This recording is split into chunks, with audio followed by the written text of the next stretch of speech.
Okay, so everyone and welcome. 欢迎参加我们这个在线的联合研讨会。然后我们因为有一些 Recording in progress.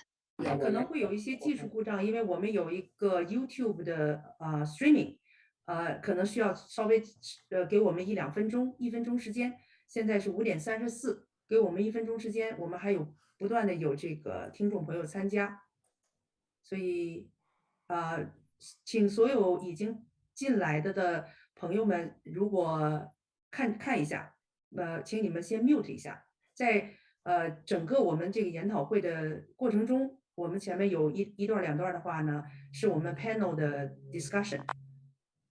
好的，哎，我看这个 chat 里面有人提到，就是说把这个会议链接放上，好，可以，谢谢。然后我们后面会有这个Q&A，就是有这个问答的时间。那个时候呢，欢迎大家可以举手。如果要是你熟悉这个 Zoom 操作的话呢，在下面有一个 reaction，可以呢就是举手。举手的话呢，我们可以邀请你unmute，然后提出你的问题。当然，在我们整个 panel 这个 discussion 过程中，你可以呢把你的问题直接敲到这个 chat 里面。谢谢。我把链接发到那个chat 里面，如果你们有人想告诉别人，可以通过那个告诉别人。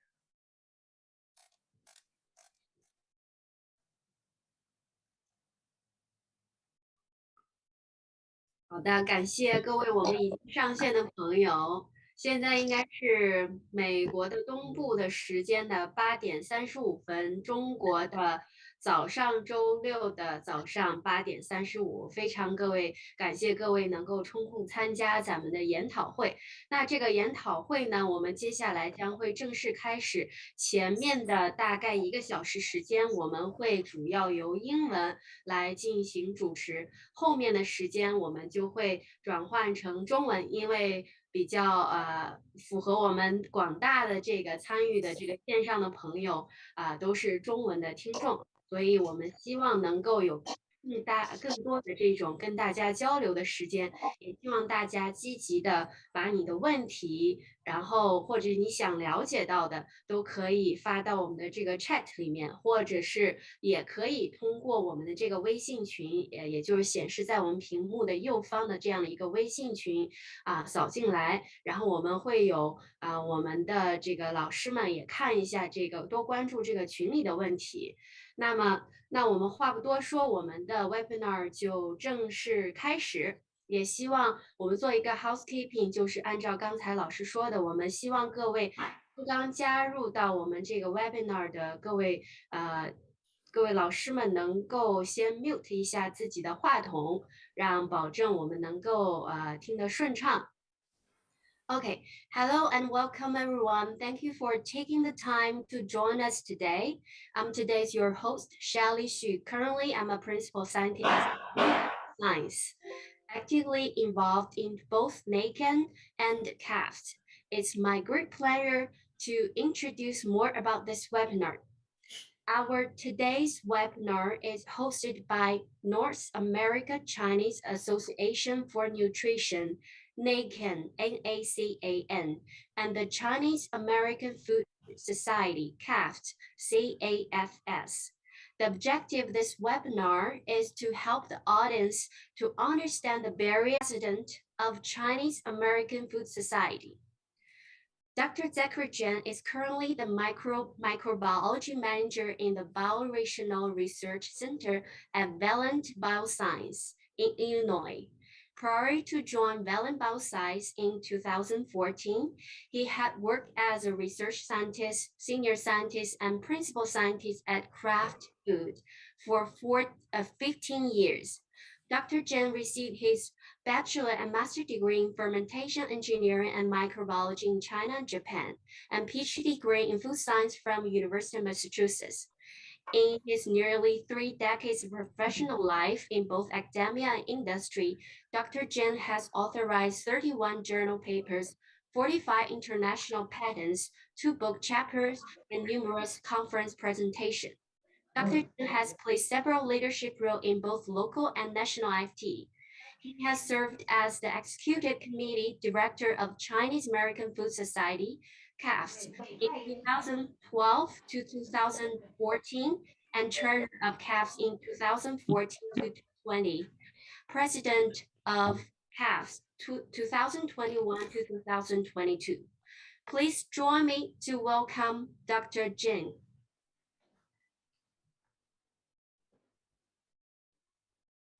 Thank you, Sally. I'm going to give a quick introduction to CAFS. CAFS, 华美食品学会, Chinese American Food Society. This society was founded about 47 years ago in 1975 by a few food scientists, Chinese food scientists. And I think they first met at IFT meetings, and then they started this society. I just put the three Chinese CAFS presidents. You can see the three pictures here. The first president during 1975 to 1976. His name is Bo Shang Lao. And then the second president during 1976 and 1977, Stephen Chang. And the third one is Joseph Jen during the next term, 1977 to 1978. Joseph Jen is still pretty active these days. And we just a few months ago, I think he just gave a webinar to Chinese society. I think that is North American, Chinese Association for Food Protection in North America. He gave us some introduction to his career and to that society, and CAFS was invited also. So you can see these founders, some of them are still pretty active, some are probably already passed away. So this is a long history society. The objective for this society is just to provide a platform for food professionals to come together, exchange information, and also we sponsor some scientific symposium, workshops, or webinar conferences, this kind of thing, just like tonight. We work with the other societies as a kind of a collaboration between associations. And also we try to promote the international collaborations. Of course, during the last 2 years, because of the COVID pandemic, we didn't have many international activities. We also provide some networking opportunities and career development for students and also for professionals. And also, of course, we support the IFT activities. This is basic the missions and objective of CAFS. Please go to next.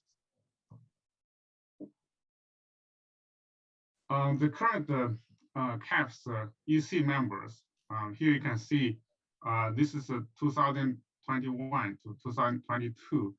The executive committee include president, vice president, and president-elect. And also have this president term is only 1 year term. And secretary treasurer, we have unlimited term. So we have 4 directors also. 4 directors have a typically 2-year term. So this is an executive committee. We also have functional committees. For example, annual banquet committee, award committee, bylaw committee, conference and workshop committee, membership committee, and mentoring committee, newsletter, nomination. Nomination is mainly for the 2 big awards, the service award and the professional award, and the public relations and a student committee and a website committee. We have a pretty active student committee. So we have a lot of activities. Here we do the quarterly meetings. The CAFS, we typically have a quarterly executive board meetings every quarter. And also between the quarters, we have other meetings if we need. This is kind of typical. Last 2 years, we didn't have the on-site. We only through the like Microsoft Teams or this tonight, this kind of online Zoom meeting.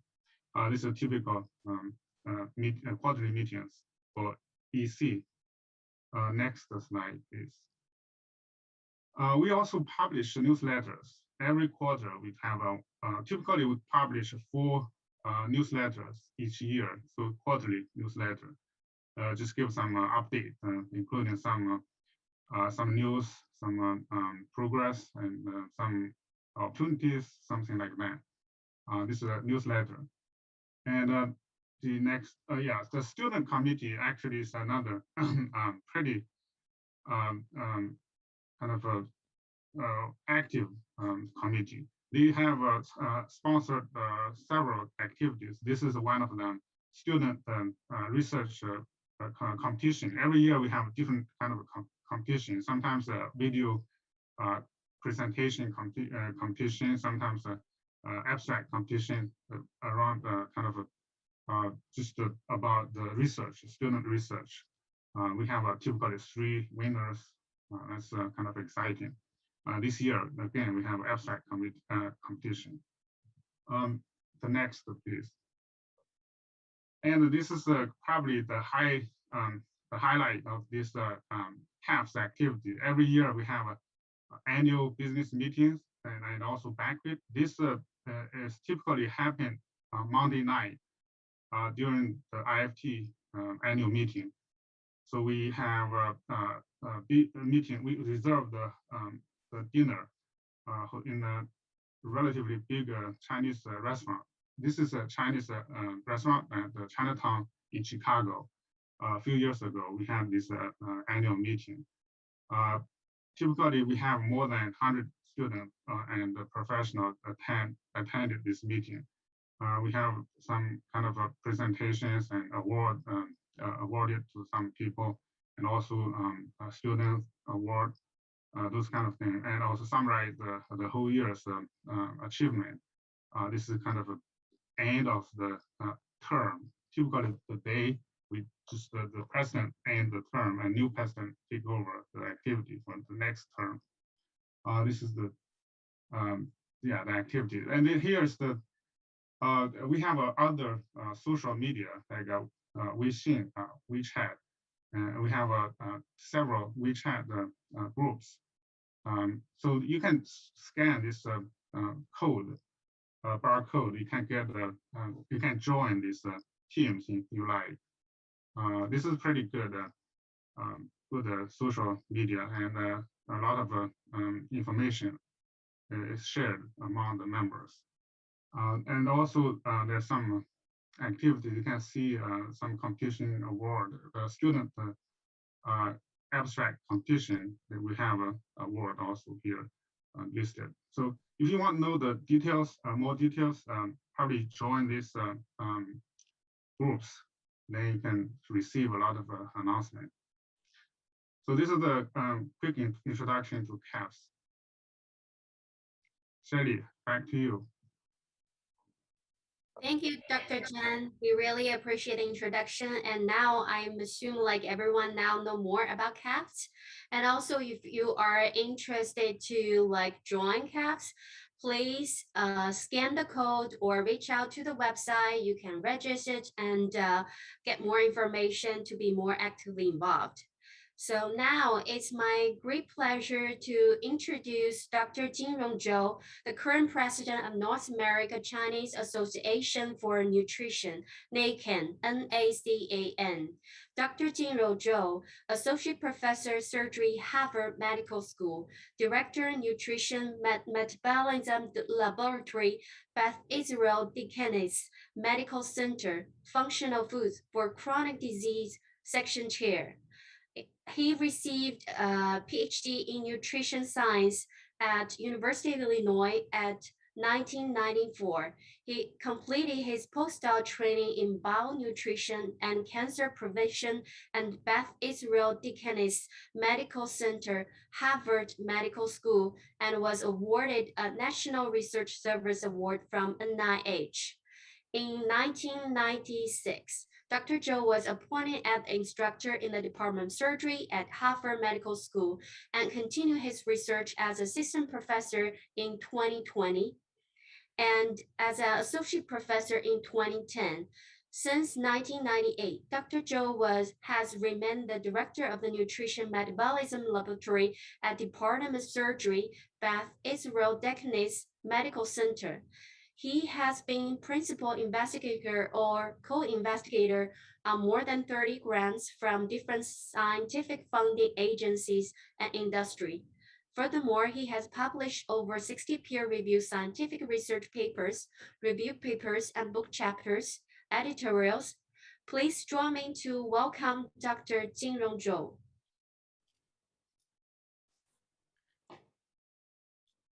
Hi, good evening, everyone, and good morning for those in China.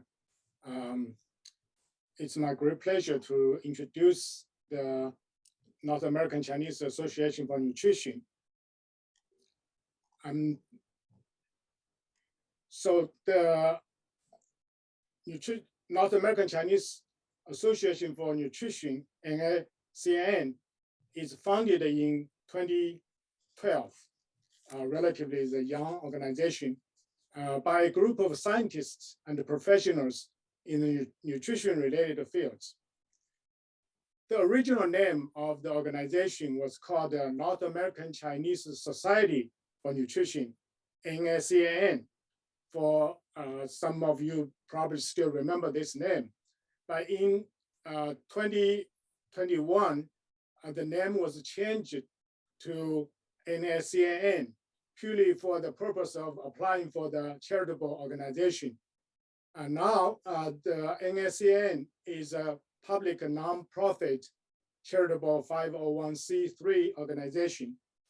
And if you would like to give us support, you can go to this website and make donation, which is tax deductible. Of course, more importantly, is your support will help us to make the people healthier and happier life. Oh, not yet. Sorry about that. So NACN is also a continuing professional education provider, accredited by the Commission on Dietetic Registration of the Academy of Nutrition and Dietetics, and offers a continuing education units to registered dietitians. Next one, please. So we have the governing bodies of the officers and the board of directors. The officers consist of the president, vice president, secretary, treasurer, and the immediate past president. And the board of directors consists of the president, vice president, immediate past president, and the 2 additional board of director members. Next one, please.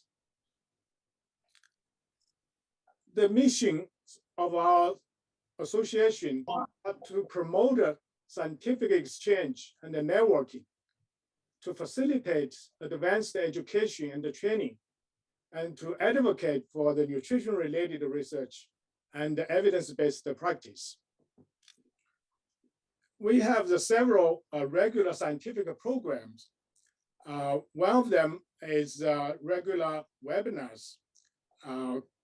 We have the monthly webinar entitled Frontier Nutrition for Health.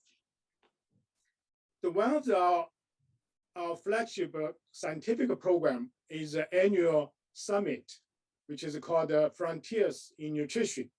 We usually organize the summit annually at the time of the annual meeting of American Society of Nutrition, ASN.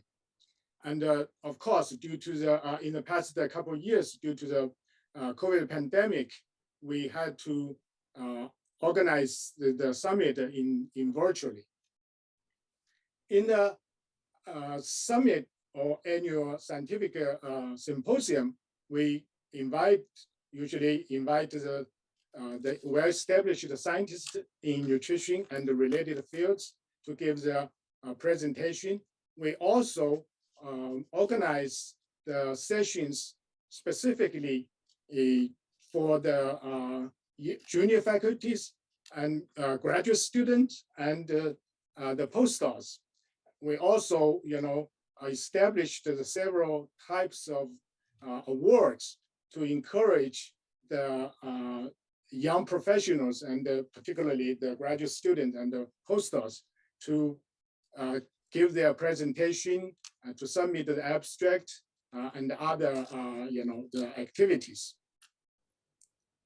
We also have the extensive collaborations with other scientific organizations nationally and internationally, usually to organize or co-organize the scientific symposiums, the seminars, as well as to send the scientists to present in their scientific meetings. Next one. Based on the scientific background, we have several categories of memberships. Of course, for the gentleman like this guy, it will be the honorary fellow. In addition, we also have the lifetime membership, a regular membership, and the associate membership. For the graduate students and the postdocs, we have the student membership. And of course, for the industry colleagues, we have the corporate membership. If you want to know the more information about our association, please visit our website at www.nscn/-us.org. We also have several public communication channels. If you want to become the membership, you can scan this code and follow the instruction to apply for the membership, or you can send the email to the NSCN membership at outlook.com. If you want to join our WeChat group, this is the QR code for the WeChat group too. Also, you can join us and follow us through the Weixin 公众号 and also the Twitter. Okay, thank you very much. Thanks, Dr. Zhou. I'll leave this slide for seconds for you guys have enough time to scan the code. And if you are interested to learn more, and also as Dr. Zhou has introduced, we have a monthly webinar workshop. So feel free to join the WeChat group or follow the platform on WeChat, so you will be updated whenever every monthly we have the workshop. Thank you, Dr. Zhou again. And now we will move forward to our most exciting section, panel discussion. So we will have our Professor Guoxun Chen and Professor Yao Li as our moderator, and we will start with the topic of personalized nutrition. Professor Chen, floor is yours.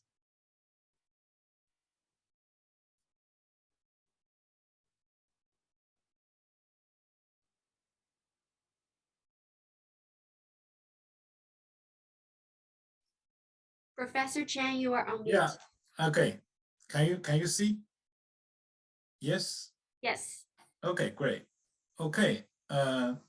Our topic is personalized nutrition and personalized food intervention. Basically, what happened is that with the advance of the food science and the nutritional science, we know more about the food and the nutrients, their impacts on our health, and the factors affecting their impacts, such as social, cultural factors, environmental factors, such as gut microbiome, and the genetic factors. They all interact among each other and eventually control or regulate the outcome, which is our health. Recently, two very large clinical studies indicated, especially in terms of human blood glucose level, indicated that normal human beings responded to the same standardized diet, the standardized meal, differently in terms of blood glucose rise and falls.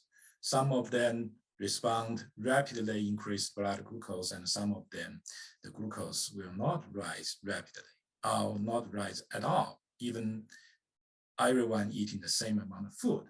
This indicates that one size fits all nutritional guideline will not work in terms of controlling blood glucose and in terms of controlling other parameters such as blood lipid levels or even hypertension. So any of these kind of chronic diseases probably can be helped if we use personalized nutrition.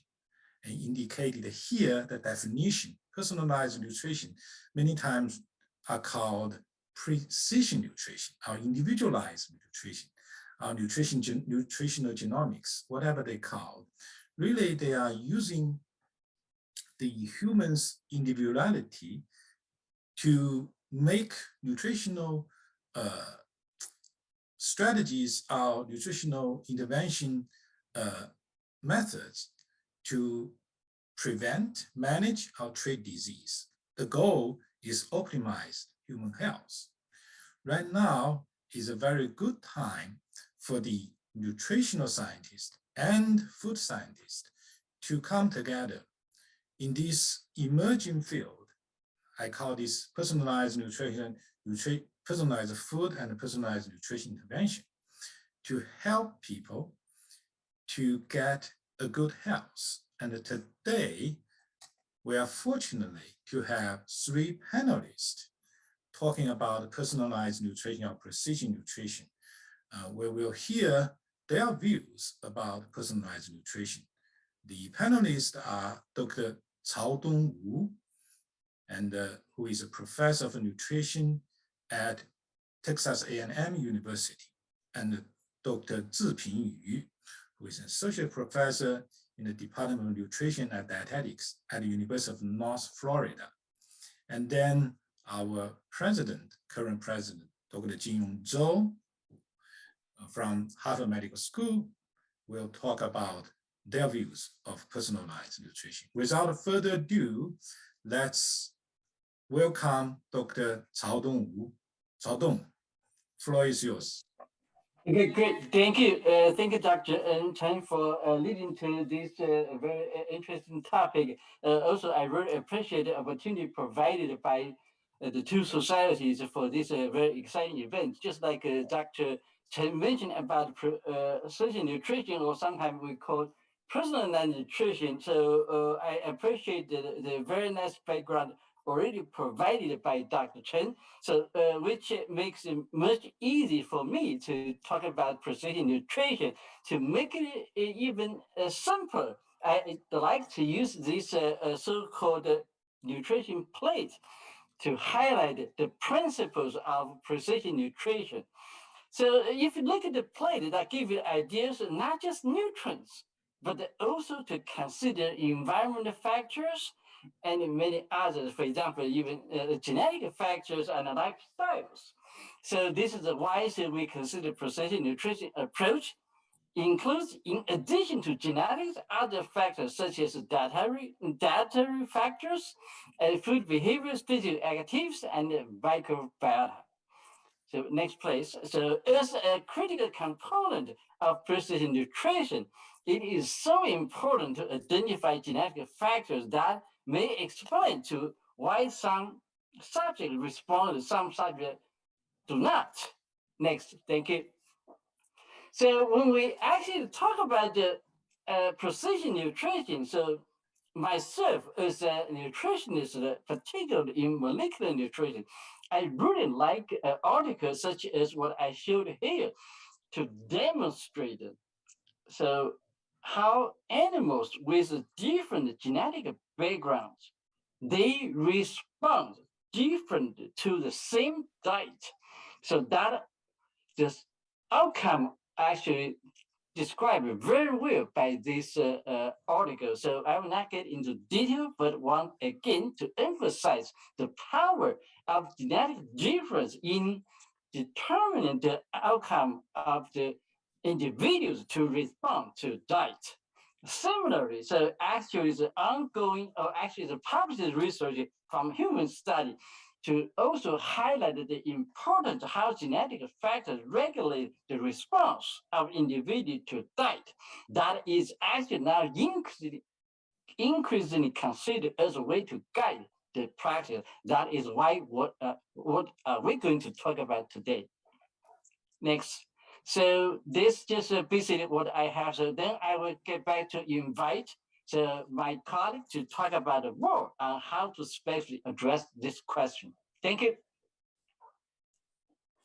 All right, great. Thank you very much for the nice introduction and the background, and also some information on genetic backgrounds already. And now it's my pleasure to talk a little bit about personality nutrition in the area of clinical practice, especially as it's related to registered dietitian nutritionist. So registered dietitian nutritionist, or RD or RDN, is a group of health professionals with special training in food and nutrition. And we help translate nutritional science into practical solutions for health living. And as Dr. Chen has mentioned, there's no one-size-fits-all approach. So similarly, the individualized nutrition counseling and care is a cornerstone of the practice for registered dietitian and RDNs. So as we can see from these slides, we use a working model. It's called the nutrition care process model to provide high quality nutrition care for our clients, especially for patients that need medical nutrition therapy. So this nutrition care process includes 4 main steps. The first step, nutrition assessment, nutrition diagnosis, the nutrition intervention, and also the monitoring and the evaluation. So really for the nutrition assessment, some aspects of the personalized nutrition are already regularly utilized, such as the demographic information, like our age, gender, ethical background, and also the clinical data, like the blood glucose, the lipid profile, and also the diseases conditions, what type of diseases, lifestyle, for example, what are the eating habits, exercise habits, and also our personal goals and preferences, including our personal preferences or the cultural preference. And we collected dietary data using 24-hour recall of food frequency questionnaire, and maybe use some webs and the personal devices as well. And there are some other aspects of the personalized nutrition technologies are not commonly used or validated for clinical evidence. For example, the genetic testing or omics testing, such as transcriptomic or proteomics testing. Also, some microbiome analysis or the challenge testing for immune system or other type of testing as well. And regarding the assessment, we're not just do the assessment because for anything we'd like to do. The assessment actually should potentially contribute to a nutrition diagnosis, which should be acted upon through intervention. So for example, if we test the microbiome data, we collect the microbiome data, and then we should anticipate through the intervention, for example, dietary modification, we should see the improved outcome in the GI tract symptom and altered microbiome profile in the patient. And also for the intervention steps, we need to make sure that all the intervention are evidence-based. We already have heard about that there are some evidence showing that there's a certain genes are linked to high risk of certain diseases, such as cardiovascular diseases, type 2 diabetes, and obesity, hypertension. And also there are some clinical trials evidence showing the personalized advice based on the dietary information, genetic information, and physiological information that could produce a positive outcome in the patient with obesity. And there's also evidence showing the microbiome-based approaches could result in positive result for blood sugar management as well. And for the monitoring and the evaluation, because many personalized nutrition approaches are currently unregulated, so it is very important to document the justification for use of personalized nutrition technology in class records. Also, we need to, it's important to track whether the use of personalized nutrition approaches was effective in contributing the improvement in the associated outcome. So we can see that in every steps of the our working model for restartation, the personalized nutrition technologies can make big impact. Also, we're talking about there are some current research gaps and challenges in clinical practice. There is limited evidence in showing that the long-term efficacy of personalized approaches compared to population-based approach. And also current research is predominantly on certain diseases, such as obesity or type 2 diabetes, but not on other common diseases. Also, personalized nutrition technology itself, including omics testing, is continuously evolving, that demanding the continuous education and guidance in this field. Also, there's evidence right now is lacking on the balance between the potential costs and the benefit. The potential costs include financial costs or the harms could possibly from intervention, and the benefits include the efficacy on the outcomes to improve the outcomes. There are some challenges as well. Some questions still need to be answered. For example, how do we select the most relevant markers of the disease's risk and health status in order to determine efficacy of personalized nutrition technology? And also, how can we set the regulation, properly set the regulation for all the personalized nutrition products and services to ensure the data quality and to ensure we use the validated biomarkers, and to ensure that there's a link to the improved health benefit, to improve outcome. And also, we need to think about how can we make the personalized nutrition product and service approachable, accessible to all the people that need it. Some high-risk population are actually could be low income or low social or economic status population. And also, how can we clearly measure the success at the customer or consumer individual level, as well as the population level? Regarding the practice, there's also some concerns. For example, some patients may be concerned about competent in implementing the personalized nutrition technologies. So thank you for your attention. Next, I'd like to introduce our next speaker, Dr. Zhou, for the next part of the presentation. Thank you. Thank you for Dr. Chen, Dr. Wu, and Dr. Yu for the wonderful introduction.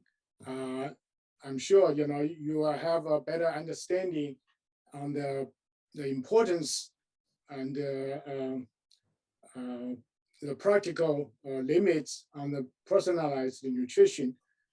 And here I'm just give my couple points of view from the basically aim to bridge the theme of this workshop, which is to provide some evaluation of how the ultra processed food can play in as to provide the nutritional value as in general, or to provide the specific nutrition in personalized nutrition field.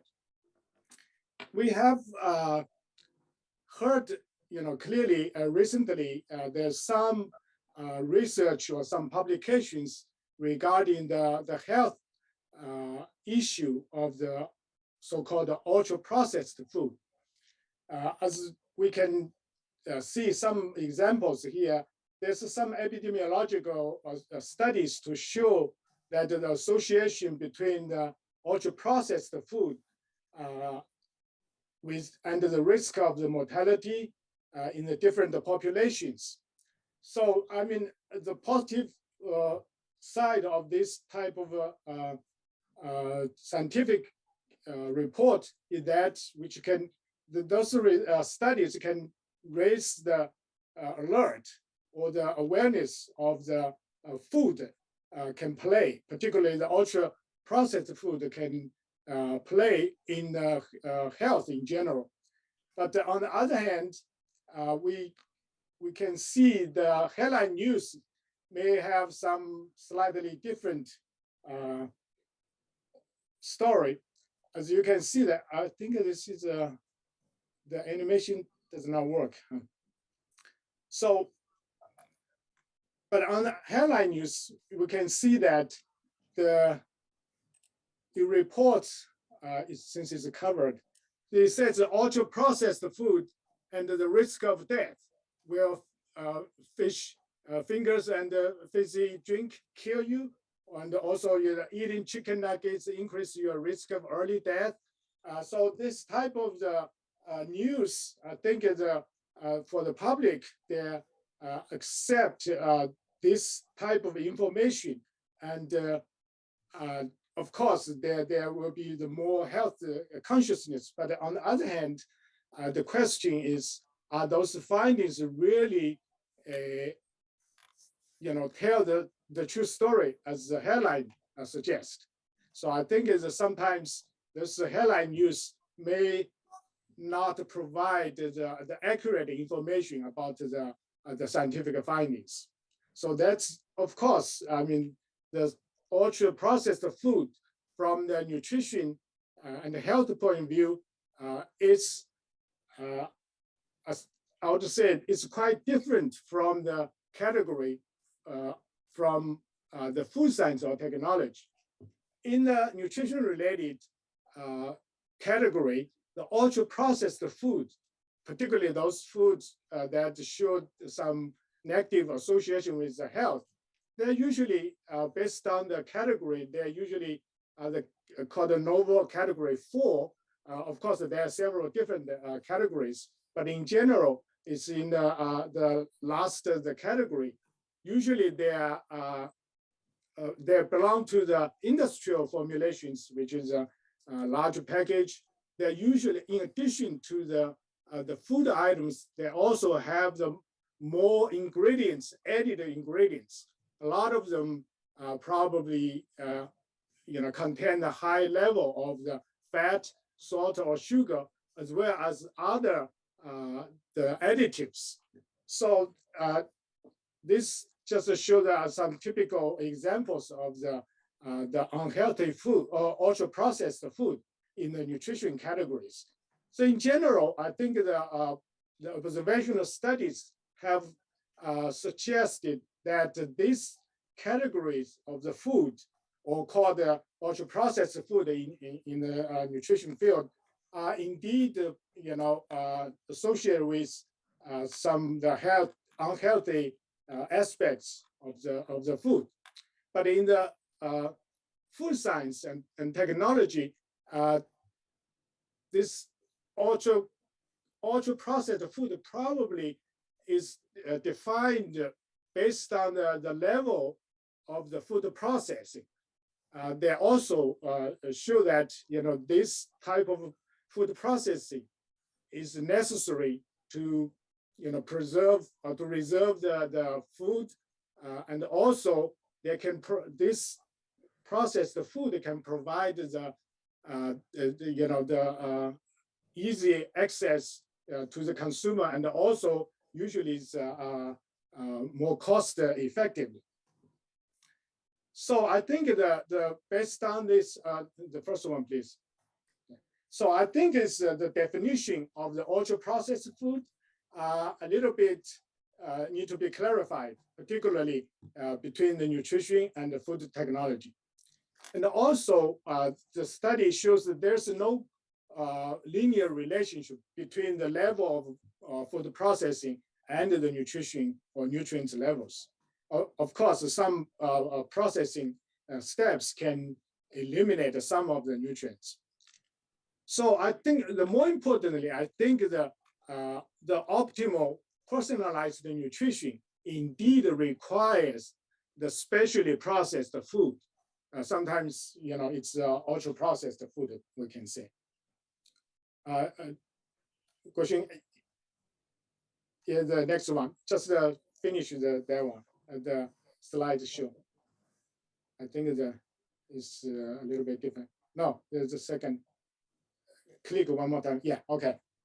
So I think the special processed food is necessary for the personalized nutrition.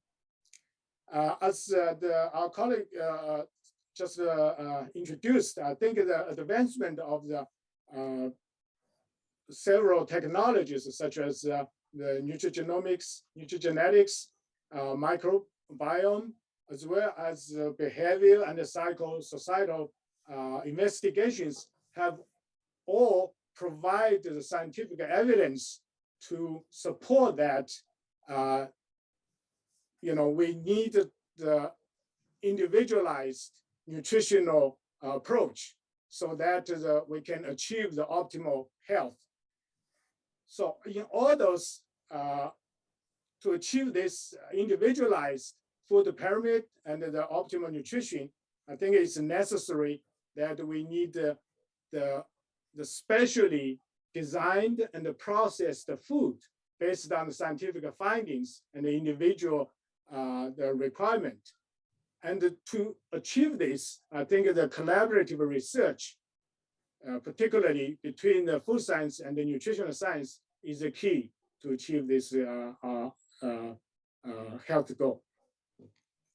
So of course, this is from the nutrition point of view on the food processing, and my colleagues in food science may provide a more extensive view on the food process.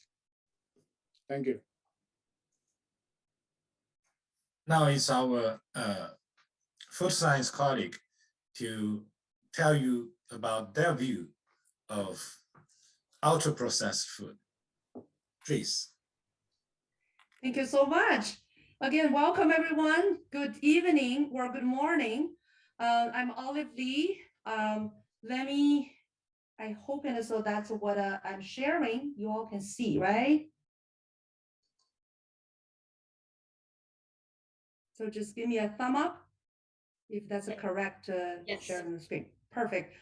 So again, I think I would want to thank my nutrition scientist colleagues, Dr. Zhou, Dr. Chen, all the other, introduce this processed food and personalized nutrition.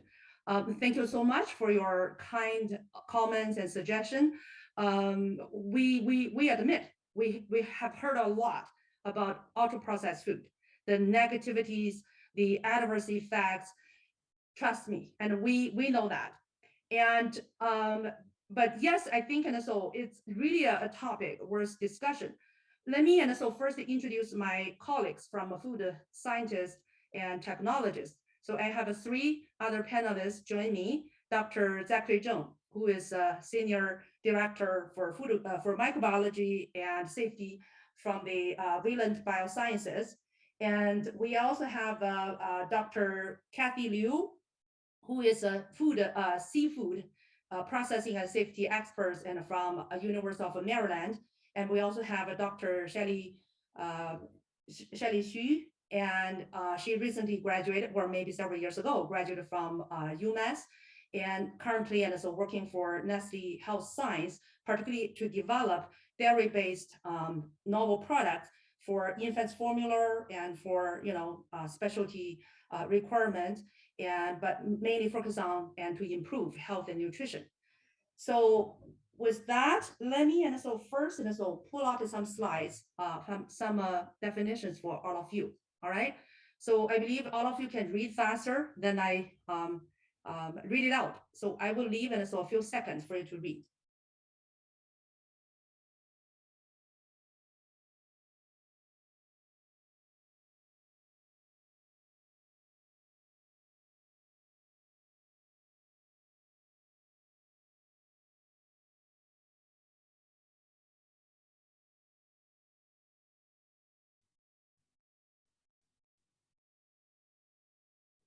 Okay, so if somehow and so you still need more time to read, let me and so throw out the topic. From the three, again, so there are probably out there a lot of the definitions of ultra processed food. So I have a particular reason to choose the three. So the first one, Wikipedia. I mean, nowadays, and so is the information world, information explosion, right? And so the fourth revolution in the human civilization history. So we have access to information, exploded information out there. But the foremost, the most convenient one is Wikipedia, right? We all know that. Leave that alone. And I think the other two, if you read, and so you probably and so would agree with me, compare the three, at least and so the last two, and we recognize more or less, and so they're scientific, right? As a scientist, food scientist or food engineer, I agree. I think I admit that's correct. So when we talk about ultra processed food, yes, we have to adopt and so multiple processings, and we have to use a variety of the food ingredients, and we have to look into some other even artificial ingredient to add it in, right? So it is become and so very refined, highly processed thinking or design process for develop of ultra processed food. Okay, so the last two, one from the Heart and Stroke Association Canada, another one from the Harvard Health Public or Medical School. I think that I would agree it is scientific. But however, the first one by the Wikipedia, you can imagine that's biased. I don't agree. I think and so that has some bias and has some opinion. So if we talk about the science, let's and so talk about the science, and so don't give the opinion, personal opinion. And that's the first thing. We agree with the definition. We also admit the ultra processed food is getting into trouble for the food industry and for the food scientists, professionals in this field. And we have heard, we are aware of the adverse effects of ultra processed food. But still, why are we doing that? Like, and I used to and always ask my students in my teaching, and what is something and why and how? And even and so we know that understanding, we have definition of the ultra processed food. What can we do, right? What can we do? So from there, I will invite my colleagues to join me. But before that, just quickly and so give my opinion. So this is my personal research. And I have to say, yes, I have been doing the process and product development for a double or multiple fortified salt. So this is a typical processing flow diagram. As you can see, this qualifies and so the definition of ultra processed food. So we have a variety of the ingredients that we have to process and by a variety of the unit operation processing, and we deliver it. But let me tell you on my personal opinion. So we have to do it because not all the population in the developed country like United States, they have access to vitamins and minerals. So this is the only way, and we can effectively deliver vitamins and minerals to low-income populations and who may not have access to a variety of the food, who may not have the money to buy highly nutritious food. Okay, so then I don't want to say, and so we can really tell. So then how we process is a microencapsulation based technology to deliver vitamins and minerals. And we have been so far by the 2018 and have this double fortified salt reaching to now I think close to 100 million population in India to really address the iron deficiency anemia. So with that, I think I would then invite my colleague Zachary to give his definition or point of view. Thank you, Olive. Talking about the ultra processed food, people have different views. Some people think it's good, some people think bad, and some people think, oh, I don't know. So, I mean, some people have very kind of a different perceptions. And from the definition, I think there's no clear definition, as we just discussed. I think here's how I think. We talk about highly processed food or ultra processed food. We often refer to two things. One, ingredient. One is processing. People think non-food ingredient, non-natural ingredient. If we add too much artificial ingredient, then it's artificial. It's a highly processed food. The other people think highly processed, like thermal processing, extrusion, refinery, even using synthesis. Those processed made food are called ultra processed. I think both ingredient and processing will fall under the ultra processed food. Hard to see it's good or bad, and it depends. We have some reason why we do the ultra processing. I mean, nobody want to do ultra processing. People think industry should not do the ultra processing. Of course, the industry doesn't like that processing because it's cost, energy cost, and packaging cost, processing cost, equipment cost. People don't want to do ultra processing if it is not required. We always want to do the minimum processing as from industry standpoint. From a consumer standpoint, they think, oh, we don't need it. We want a raw, I mean, kind of close to raw. It's probably the fresh. That's probably good. But however, first the reason why we do ultra processing, the safety, the food safety. If you don't do this thermal process, for example, some bacteria, they form spores, spore formers, the pathogen, like a Clostridium, Bacillus, bacilli. Those are very common food pathogens and spoilage organisms. You cannot have a food for storage. You cannot have a commercial food product. So without the processing, the Clostridium can produce the toxin that will kill people. Bacillus cereus also. Bacilli is common in beverage. For example, the Capri Sun. I used to work for that on that product in Kraft. If you don't have, we use 151 degrees C to kill this bacilli after packaging of this beverage. We don't want to do that. There's a lot of problems in the manufacturing line. But there's no way. If you do this, there are always some spore formers there. They get spoiled after weeks. So that is food safety and preservation, both the pathogen and the spoilage organisms control. And from a chemical standpoint, there's some processing like enzymes. If you don't kill those, like proteinase inhibitor, in green beans, they have those inhibitors that will be not good for your health, I mean, digestion.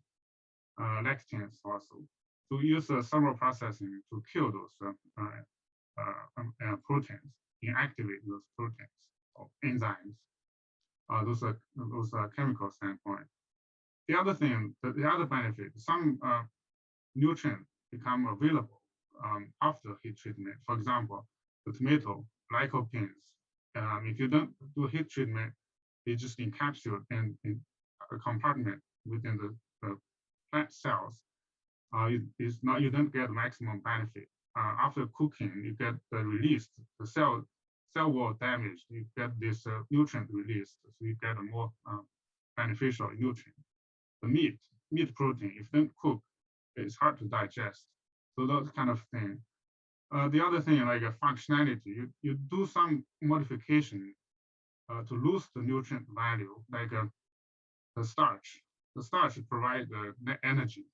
At Kraft, I used to work on this project to try to modify starch, make it not the nutrition, lose the nutrition, original nutrition, becomes not digestible. That way you can make some food and still have consumer to eat it and feel full, but you can't really digest it. It's a pretty, some people need that because they want to control their sugar. So there's a resistant starch.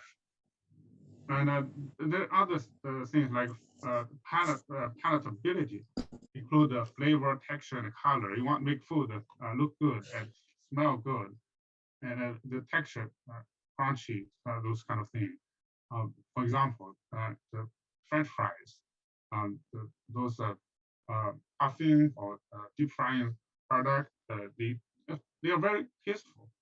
And I know this food product may not be the best in nutrition, but they provide other benefits of food. The food can be like for pleasure, those kind of things. They add color to make it appeal more appealing to people. So that is a benefit of this artificial coloring. If you talk about the negatives of ultra processing, of course, some people have some concerns. I think some concerns are kind of legitimate. For example, non-food ingredients. They add too much artificial preservatives, so not necessary. That's probably not good. And some artificial flavors and colors. If you have other natural ones, we can use natural ones. Probably it's better in general, but not always. And also some overcooked product, maybe you lose some nutrients like vitamins. They are sensitive to heat treatment. Those are valid points. And also sometimes heat treatment cause some byproduct, for example, the Maillard reaction. And also hydrogenation of fat, unsaturated fat. You probably can generate some trans fat. Those kind of things. We try to minimize those. So there's some downside and some benefit. So we try to minimize the downside and leverage the benefit. That's the way in the food industry it has been doing. So I think a lot of things is not the white and black and white. I think the most important thing is my point is ultra processing is needed for some food. It has a reason to exist, and but you as individual, you can have a choice. You can choose what kind of food and balance your diet. This is I think the right way to deal with all kind of food, including ultra processed food. That's it. Olive, back to you. Thank you, Dr. Zheng. And next, and so we invite Dr. Shelley Xu to share and her experience and her point of view. Thanks, Dr. Li. As all the nutrition expert has shared that personalized nutrition is very important. So from my perspective, I'm going to show how to connect the processing with personalized nutrition. And my primary focus is dairy and plant-based proteins. So here I list all the examples about the dairy from unprocessed to more processed food, and it's going to connect it how it's related to your nutrition. So if you look at the slice on your left, from a cow to a milk, you will see it's more natural food for you. So the cow will be producing milk and transport to through a pasteurization process, and then you will generate milk. After that, you may also have the other dairy products such as cheese, yogurt. So that's kind of something kind of natural for us. And after that, there's a more process which will utilize to generate some dairy ingredients. So that dairy ingredients such as casein, micelle, or beta lactoglobulin or whey protein, so which are very important and which are very essential ingredients for the other dairy related product, such as infant formula. So for babies, infant formula, besides the people who can use the breast milk, a lot of babies do not have the opportunity. Therefore, infant formula is their sole nutrition for the babies. How are you going to avoid this? Therefore, this kind of ultra processed food is very important for them because it will provide all the nutrition such as the protein, the lipids, the vitamins, and all the ingredient to generate infant formula is ultra processed, because without those ultra processed, we couldn't formulate infant formula. And another thing is, if we further process using the dairy ingredients by blended with sugar, lipids, vitamins, or hydrocolloid, fibers, or other ingredients, you will generate a lot of on the right side of the product, such as ice cream. So for us, we believe ice cream is unhealthy because it's high sugar. But remember, as Dr. Zheng has shared, the function of the food here, including three parts, including the social function, psychological function, and a physiological function, which means ice cream brings the joy to you and baby are happy. And how many of you won't like ice cream when it's come to the summer? So I will see this ultra processed, sometimes when you control the quantity that you eat, sometimes it will bring too much, a lot of joy to you. And another perspective is the high protein, ready to drink beverage. What does it mean? So for people who suffers cancer or who are have oncology issues, they have to, they lose their appetite and they cannot eat normal food. So for Chinese culture, we maybe cook some puree or soup, but not everyone has the capability. They have to have a nurse to help them. So we highly suggest those patients to drink some high protein, high energy drink to keep their muscle, avoid them keep losing. If you look at a cancer patient, they keep losing their muscle and which suffer sarcopenia, and especially for elder age people who are when their age from 60, 70, 80 above, their muscle will keep reduced. So for the sarcopenia, you have to help them like to keep the muscle and keep the energy, and which a drink or a tube feeding thing maybe help them to keep their nutrition. And also for the cancer patient, they lose their appetite, which means they don't want to eat a lot of things. And that means you may have a beverage which highly energy condensed, means they only drink one bottle and it meets all your nutrition requirements for the meal. So this food is also ultra processed, as I mentioned. And also for people who are athletes or who do active sports activities, they need a very fast nutrition support, such as lutein. You want to have enough lutein to build up your muscle. Therefore, you need sports nutrition, means you will have a lot of whey protein, which whey protein is rich in leucine will help you to boost your muscle growth after activity. They may drink it before or after, so which is also important. And also another social activity that very often in our morning time, if you are a coffee drinker, that coffee creamer, which is definitely made with made with protein and also the lipids and also some hydrocolloid. And this, after you adding creamer, you can taste more creamy and taste more smoothie, and this makes your coffee taste much better than the bitterness. So it covers the bitterness, and also it's improve its mouthfeel. So that's kind of very important our daily life, like when you wake up your morning. And also the processed cheese. So why it's important? Because when you eat pizza, which I think a lot of us like eating pizza, and on the top of it you have processed cheese, and that processed cheese is unlike on your left the natural cheese. This processed cheese is blending with all kind of dairy ingredients and also hydrocolloid to make it stretch, and also has some salt. For a lot of people has the impression it's unhealthy, but it brings the joy for your daily life to eat. When you see the stretch of the processed cheese on your top, the mozzarella, so that brings a lot of feelings, like your visual feelings and also mouthfeel for your food.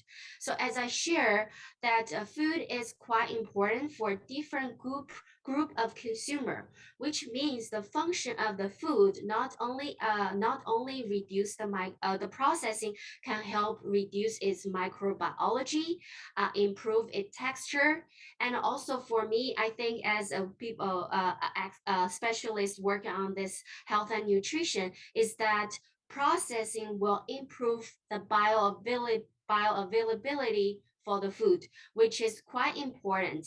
So when you drink, for example, when you drink soy milk or eat a soybean or eat a tofu, that's very different. Soybean itself has a lot of trypsin inhibitor, which will bring unfavorable your stomach unfavorable comfort. So if you cook it using and bring it to a tofu, cooked tofu or a soy milk, it will increase its bioavailability a lot. Another thing that I want to mention about processing is, as Dr. Lee mentioned about encapsulation.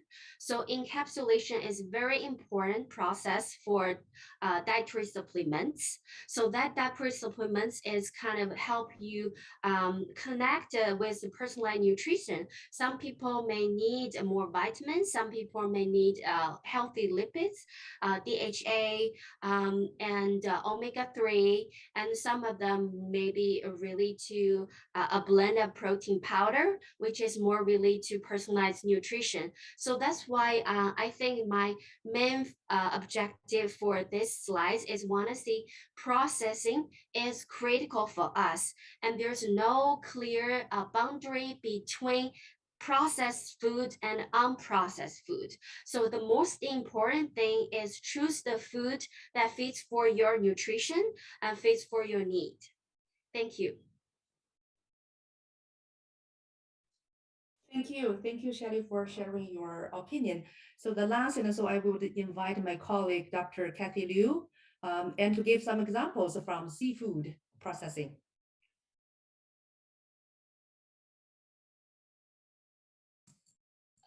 Thank you very much, Olive. Again, I'm Kathy Liu. I'm a seafood technology specialist at the University of Maryland.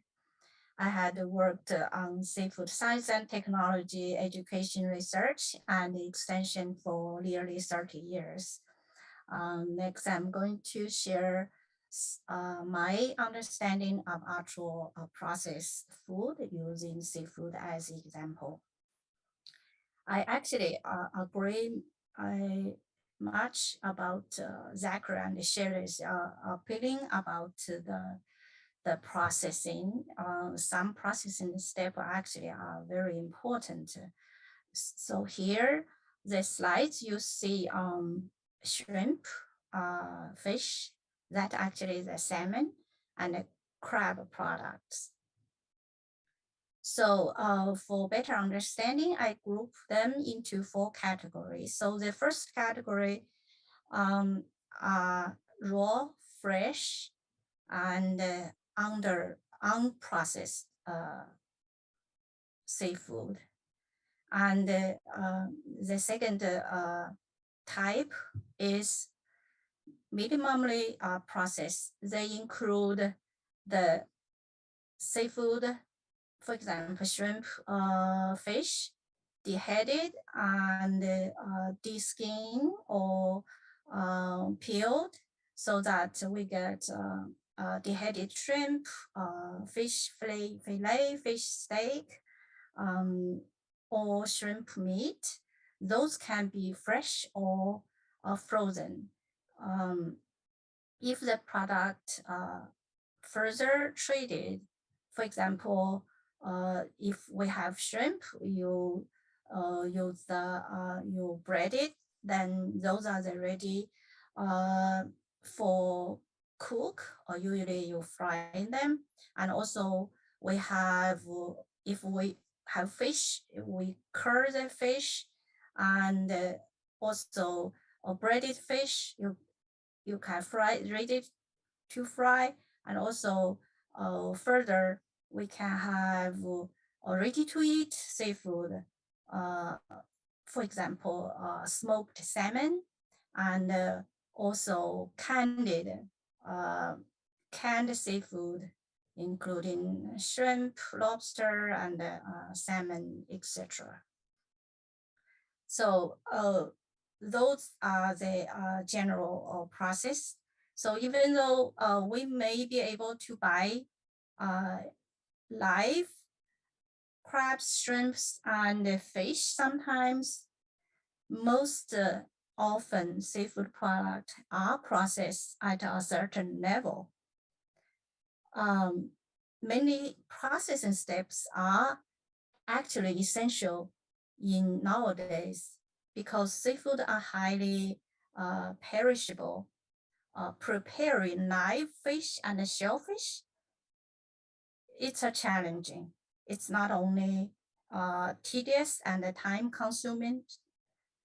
Most importantly, many of us may even don't know how to handle them. So traditional processed seafood, including smoked and canned products, are acceptable to consumer, along with unprocessed and minimally processed product. Personally, I buy various fresh frozen seafood product, and I also buy, I even like some cooked fresh and pasteurized crab product. As shown this, actually, you may don't know, even though you see the crab is cooked, actually, I don't know some other product, at least the Maryland blue crab only use heat. There is zero additives in that product. So it's hand-picked, and when you see the different cup, those are different crab meat. They are jambalaya lamb and coal meat. Or there is, it's cooked freshly picked. They have like a 1 week to 10 days shelf life without any additives, only heat. But as you know, the crab, for example, in Maryland, the crab only available from April to November. So if you want to eat crab or have some crab product, how you're going to do? So because the fresh cooked crab meat only have like a 10 days shelf life, so then there's further process. They pasteurize the crab meat under mild heat for about 2 hours. Again, there is no any other ingredients, even no salt. It's all natural, and that product can store about 1 year to 18 months. So therefore, in off-season, people are able to use the crab meat to prepare the crab cake and other type of meals. So that is the processing is essential and also bring a lot of advantage, and also nutritionally also have some advantage, because nobody or very few seafood product can be eaten raw. So even though you buy raw product, you still cook at home. So I consider if the industry help you cook your product, use similar ingredients and also similar processing step as you use at home, I consider they are not ultra processed. However, I rarely consume ultra processed product, including Shirley, sorry, I don't like ice cream. I don't like the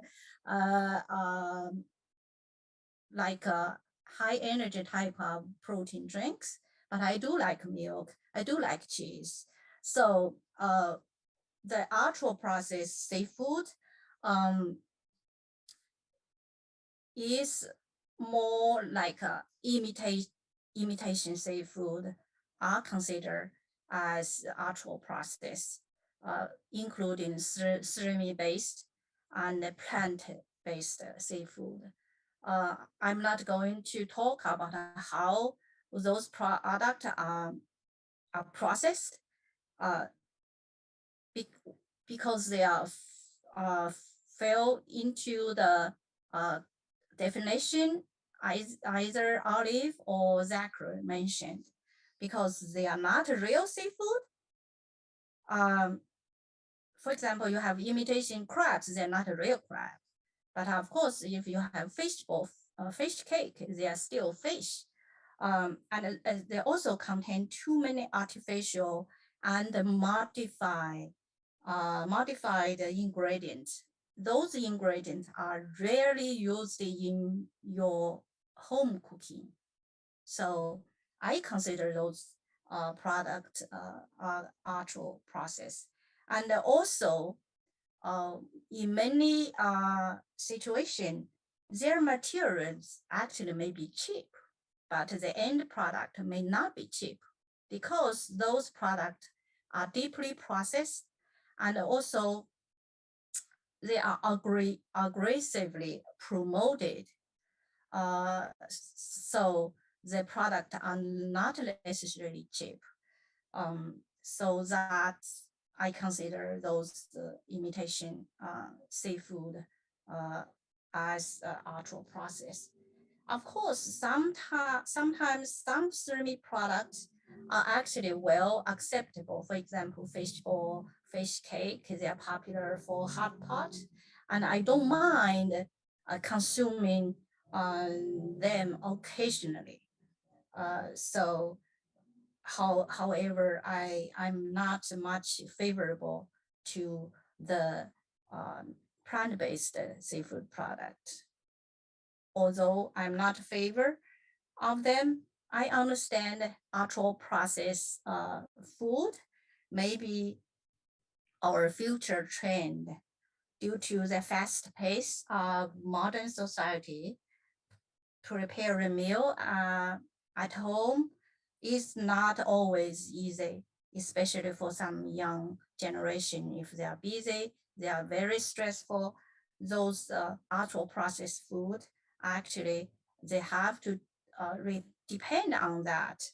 As a consumer, it's crucial to know what you are eating, and more importantly, as Zachary and Shirley mentioned, balancing your diet is the key for your health. I hope this seminar can serve as a good platform to facilitate the use of whole, fresh, and minimum processed food, alongside an industry-wide effort to produce healthier prepared meals and ultra-processed products with a nutritional composition more favorable for consumer. So that is my opinion on unprocessed versus processed seafood. So I'm turning back to Olive. Thank you, Kathy. It's a perfect ending. Welcome everyone again. I believe, and so you know, and so we're talkative, right? You give the floor to us, and we can continue. We actually, and I probably use some of the time, so it's better. And so let's get into the Q&A. So Shelley and Professor Chen, should we? And move into the Q&A session. Yes, Please. please. And also, I Right. think it's a good time to switch the language if everyone agree. Sure. Yeah. Sure. It's Perfect. I almost mean, time. it's a Yeah. 7, and so I think hopefully it's a perfect timing, and so planned for one hour, but ended up Yeah. we wrap up, finishing our talk in 1.5 hours. So now let's take a look at the questions, and so thank you. I think there's a active list of questions coming in. First, and I think I would want to invite Li Wei Gu at University of Florida, right? So do you have a question or that's a comment? Do you want to elaborate on? 古立伟 Yes, I think, and so Li Wei put it in how ultra-processed food is defined. So I suppose that's a question. And I replied and I said, okay, just hold on, hang tightly, and so we will give you. On the face value, it demonize food processing, advocate us to eat everything raw. So is that comment or question? I don't think, and so the point is like we advocating to eat raw, right? And so I hope, and after the second panel discussion, and we present the cases for a variety of reasons, and human population, and so we have totally different needs. And foods nowadays is no longer just only for nutrition, right? Safety is first and foremost, no negotiation, and nutrition is the second. But now, and so we have so many functionalities, right? And so I think Shelley illustrates pretty well. So then, Professor Chen, do you think you have some question for your colleagues? Yeah. There is a question from Shirley Xu and ask about 代糖 and I guess is the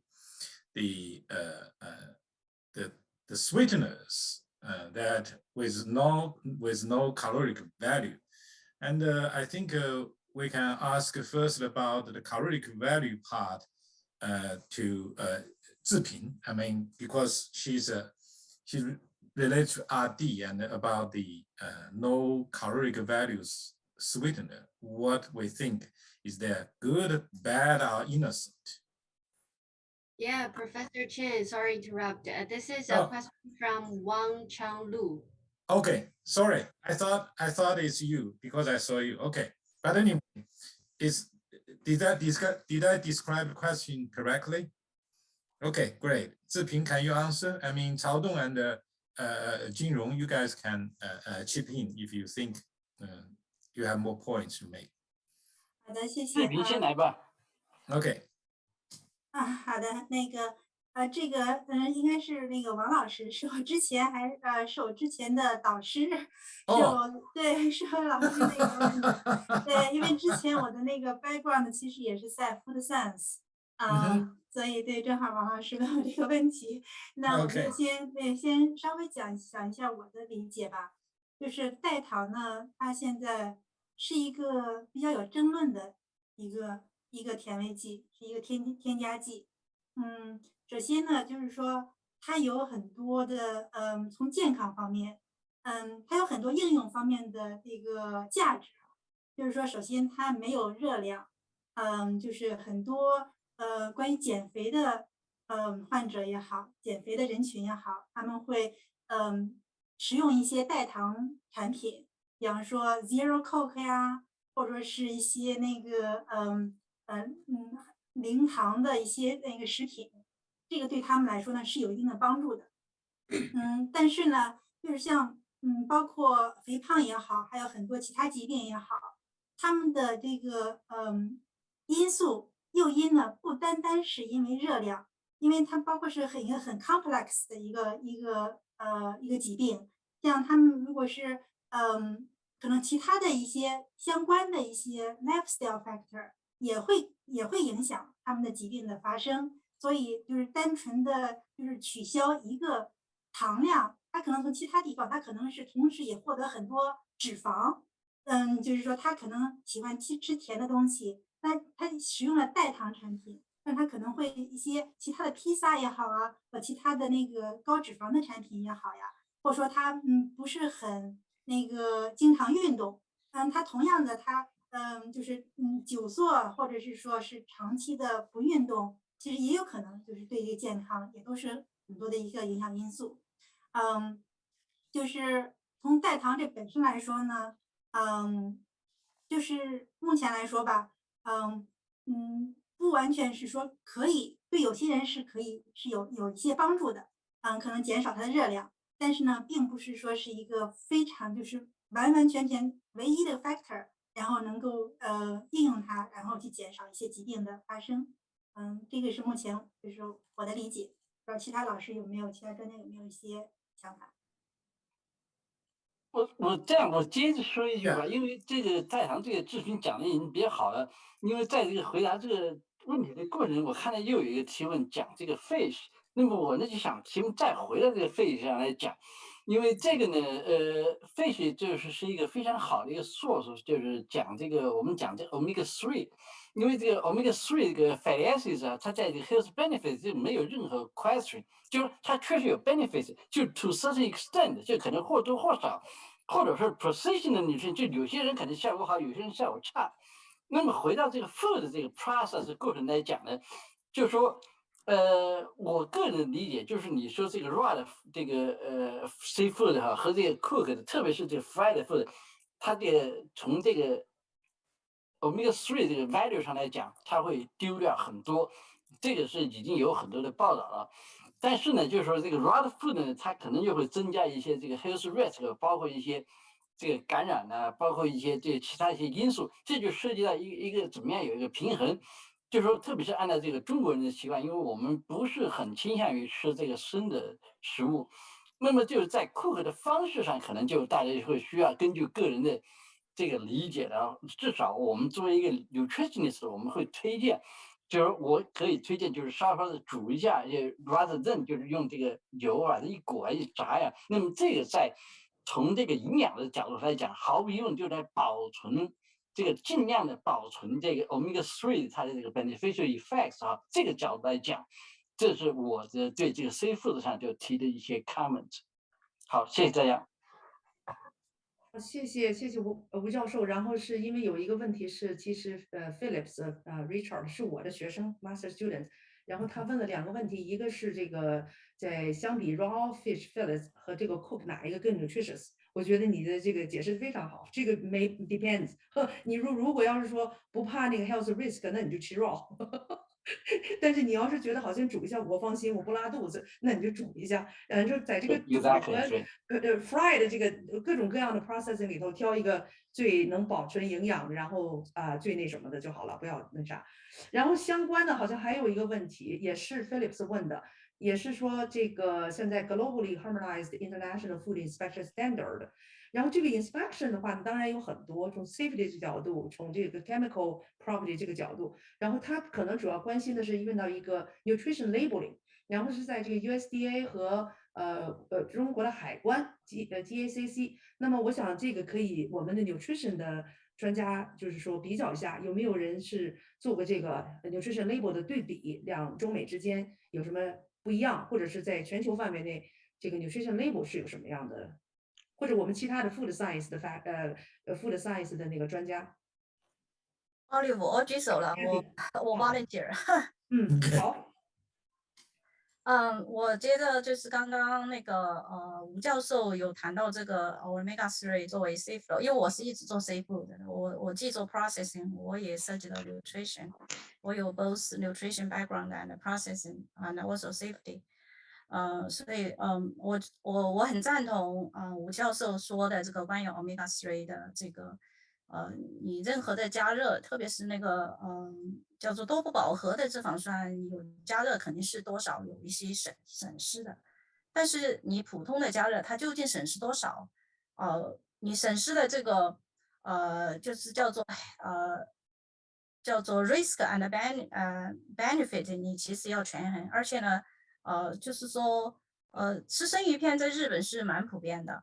在其他国家也不一定普遍，但是呢也有不少人吃，但是不是所有的鱼都能吃生的，不仅仅是微生物，还有寄生虫而且呢很多吃生鱼片的鱼都是必须高品质，你很多时候你没有那个条件，如果你去吃那个生的，你其实是危害是更大的，说不定你吃马上就死了，你没有吃那个 omega-3反而没有那个是吧？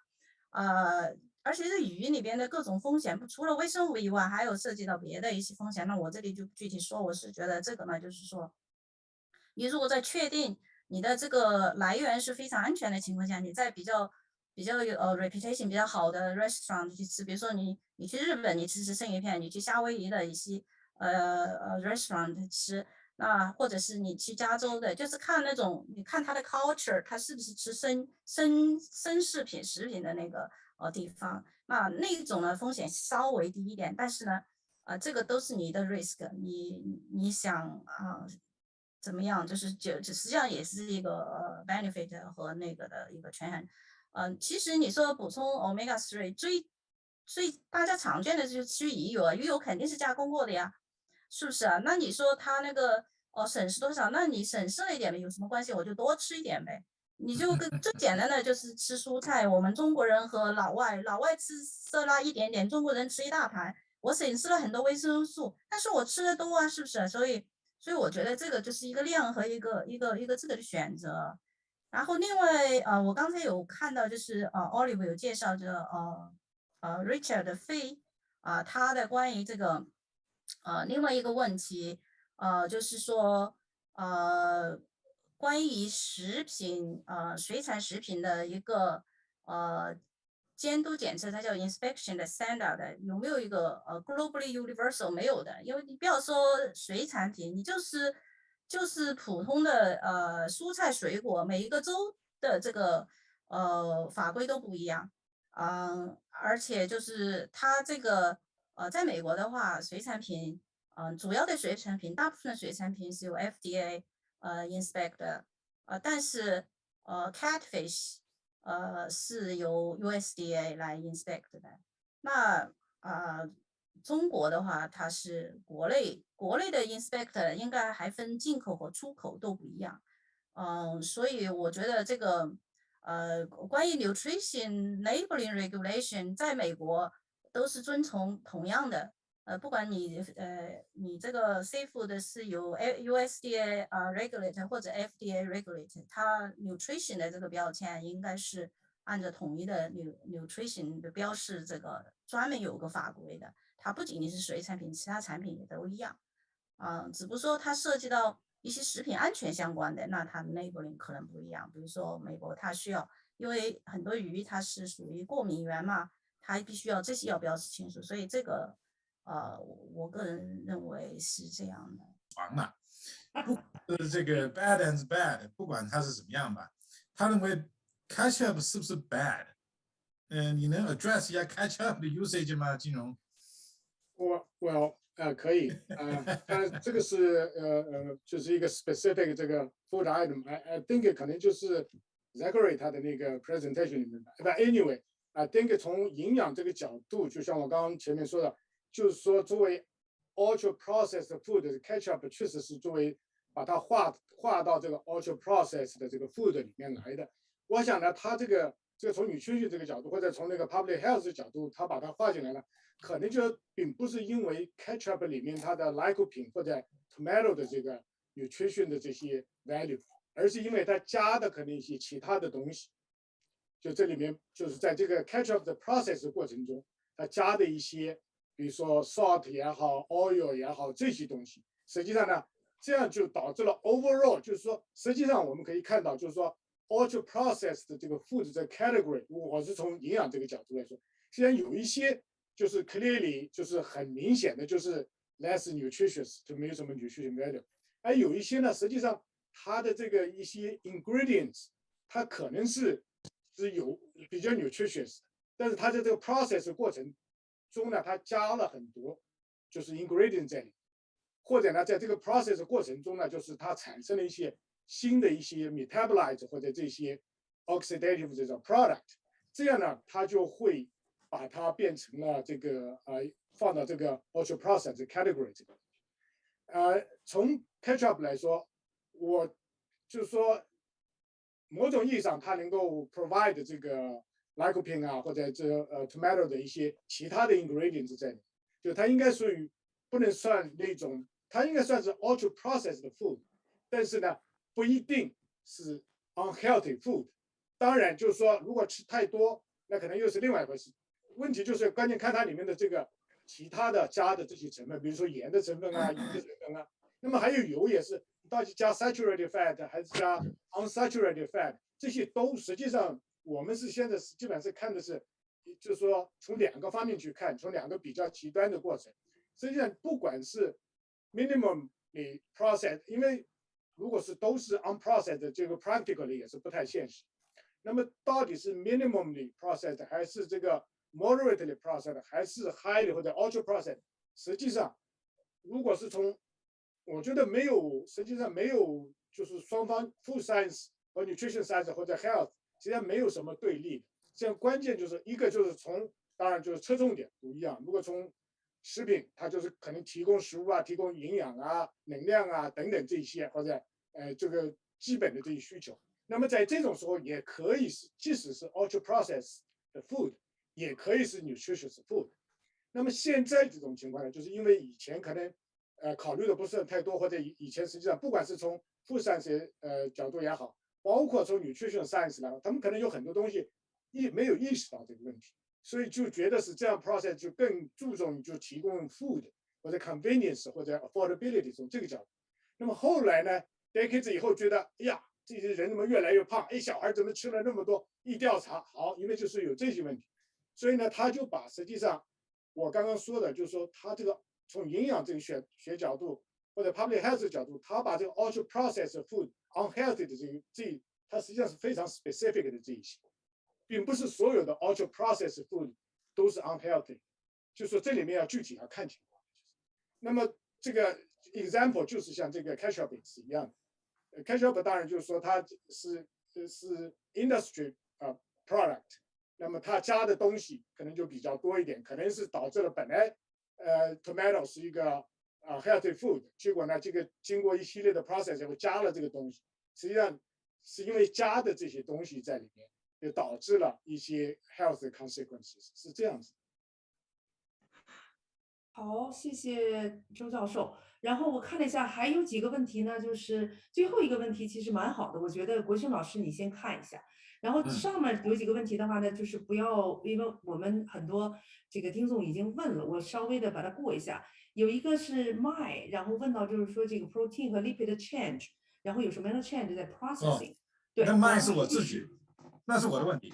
哦，你的问题 OK。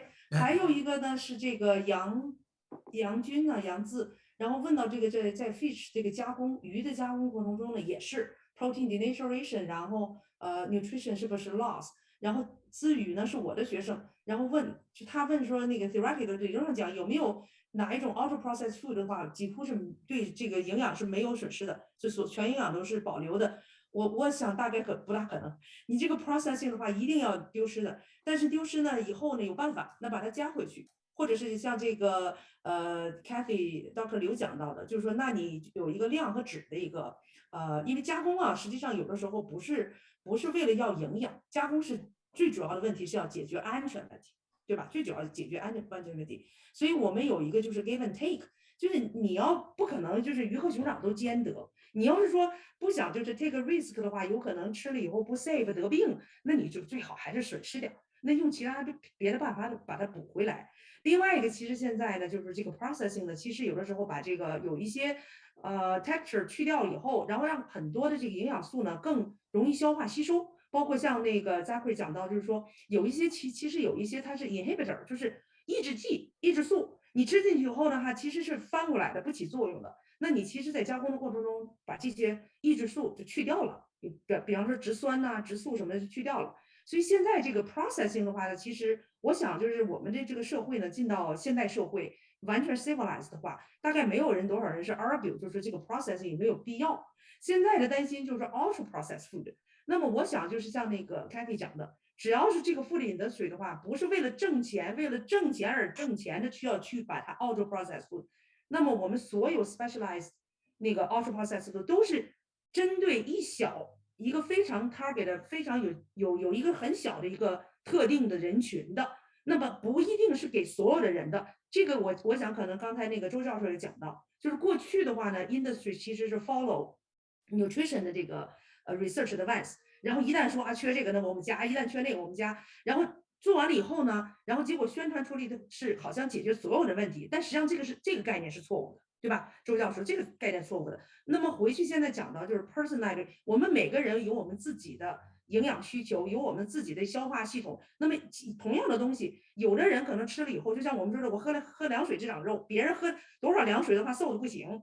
那你没办法，你就人和人不一样，他自己的那个消化系统，然后包括这个产酶的系统都不一样。所以那么现在其实我们回去的话，就反而更应该就是这个 personalized nutrition， 跟你个人，我们要受教育。我的理解 nutrition 的话，需要就是加强教育，让我们每个人的话呢都有这个一定的专业啊、基础啊、普及啊、科普的知识，不要反科学，不要跟着一窝蜂的跑。然后就是说你要有一定的知识的话呢，然后呢也要不断的学习，掌握一些新的这个 nutrition 的一个就是新进展，或者是食品加工的进展。然后你作为一个就是说很 smart 很 wise 的一个 consumer， 你认为你应该需要啥，你就去吃啥。所以这个我觉得就是我想把这个责任呢，就是不是我们 food scientist 或者 technology 的责任，我把它这个推卸掉，不要埋怨我们。然后我想这个国新教授有一个问题，其实最后一个问题蛮好的。对，他是问到就是说这那行个对 personalized nutrition 和 processed food、ultra processed food，然后怎么能结合在一起？那我们这样吧，我看这个从这个比方说婴幼儿的发育和生长的方面来呢，我们让志平来回答前面一个东西，就是说他这个问题是 Can you tell us more about how special processed food could be used as an intervention in the field of personalized nutrition？ 那么如果说婴幼儿的生长可能这方面更是或者妇女儿童的健康，在这方面可能更有一个广泛的应用。志平来说一说，然后动物的研究我们可让曹栋下面来接一点，好不好？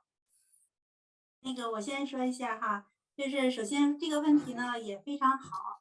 那个欣荣有可能是我认识的一个新认识的一个小朋友，所以那个对我也认识。然后那个我说一下，然后其他老师还有什么其他的补充的话，就是说也那个欢迎待会儿加入哈。就是我觉得有一点从营养上来讲。这个我们刚才也很多像我们 food scientist 呀，然后我们的 colleague 都讲了 ultra processed food 并不是说是完完全全是 unhealthy 的 food， 就是它有它的应用。然后其实呢，像那个如果是从营养来讲，我们其实很多 fortified food， 像一些就是说加的一些营养素 nutrient fortified foods， 它其实在 intervention 里边是很有用的。然后另外呢，有一些 ultra processed food， 假如说它造成了 high sugar、high fat， 或者是一些其他的那个不太有利的那个营养的话，那其实我们一个基本上就是常用的一个 guideline 吧，或者是一个advice， 就是说我们不是 eliminate 任何 food， 只是 eat in moderation。只要就是说这个量要控制一下，就是其实也可以把它用到我们的 intervention 里边，因为对于个人来讲，他们的饮食习惯也好，他们各个的 preference 也好，然后包括他们自己的目前的情况也好，也许他们只是很低收入的人群，就是你说你如果很 fresh 的 fruit vegetables， 它很 nutritious， 但是也许它并不能保证每一次、每一天、每一顿，然后经常会有这些 access，就是能够买到这些东西，或者是能够每天食用这些东西。那所以这些第一呢，我觉得就是很认同很多老师已经谈到的很多 ultra processed food 呢，它有它的应用，在很多方面它其实也可以是加强营养的。然后另外呢，如果假如说它是一部分可能会造成一些疾病，会增加一些疾病的那个 risk， 那么就是eating moderation。另外呢，introduce some healthier options， 就是说，假如说他有这个习惯，就是hot dog， 或者说有些其他的那个 sausage 什么的，但是不是introduce some meat substitute， 对吧？就是说一些 plant-based food 或者什么那个之类的，就是逐渐的从改一个习惯到慢慢的改另外多一点习惯，就逐渐的introduce 其他的 option， 这样也许会让人在 intervention 里边干预里边就会慢慢的养成一些新的习惯，然后改掉一些其他习惯。这是我的想法。曹栋有什么补充的没有？关于我这样知识讲的都特别好，我呢就不接着他那个话题讲了。那么我呢就想讲一个话题，就是我们从营养，因为我本身是做营养的哈，那么在这个 ultra processed food 呢，就我个人来讲呢，我不是特别的，就是说，我想更加 general 的讲一点，因为在我们的研究里，大家经常提到，就是好比说我们说这个讲 protein 的 source。那么我们经常就会讲，好比说是 plant base 和这个 animal meat base， 所有的这些 food， 就像刚才那个我们这个奥利弗李教授讲的，就是 any food 就你不可能不 process， 对吧？那么在这个 process 的过程中，你不同来源的 food， 它可能它的 quality 就不一样。那么这个实际上在这个营养这个领域上，就是说从 amino acid 的这个角度来讲，就氨基酸这个营养这个角度来讲。可能你得到是同样的 quality， 就叫做 quantity， 就量上来讲是一样的。但是你从这 animal base 的这个 source， 还是你从这个 plant base 这个 amino acid， 它可能效果会不一样。那么精准到这个我们讲精准营养，就是说可能和不同的人群它有不同的反应。你好比像这个 Asian， 包括我们这个 Chinese 啊，包括 Japanese 啊等等。那么我们这个多少年的这个 tradition， 就是多半都是比较适应于这个 plant 这个 food base 这个 amino acid。那么当这个移民到这个美国来以后，当这个环境改变以后，特别像有些疾病它的 risk， 因为一下就改变了这个 source 哈，它很多疾病的这个 risk 有明显的增加。这就实际上是一个非常好的例子，就是 processed food 它 source 不一样，在 similar 的 genetic background 它可能会影响的效果不一样。那么这个就是我想讲的，就是这是一个非常好的一个例子，就是说 processed food 是 different source base 这个 processed food， 然后在这个 different genetic background 它可能起的效果不一样。反过来就在同一个 genetic background 有可能也会有不同的这个效果。那么这个就是我们今天讲到的主题，就是说这个 personal nutrition 怎么样，就 from the perspective of 这个 processed food， 实际上是一个非常，就是我的理解，就这是一个问题的开始，而不是一个问题的有 solution， 或者是一个就找到答案，而是只是一个开始。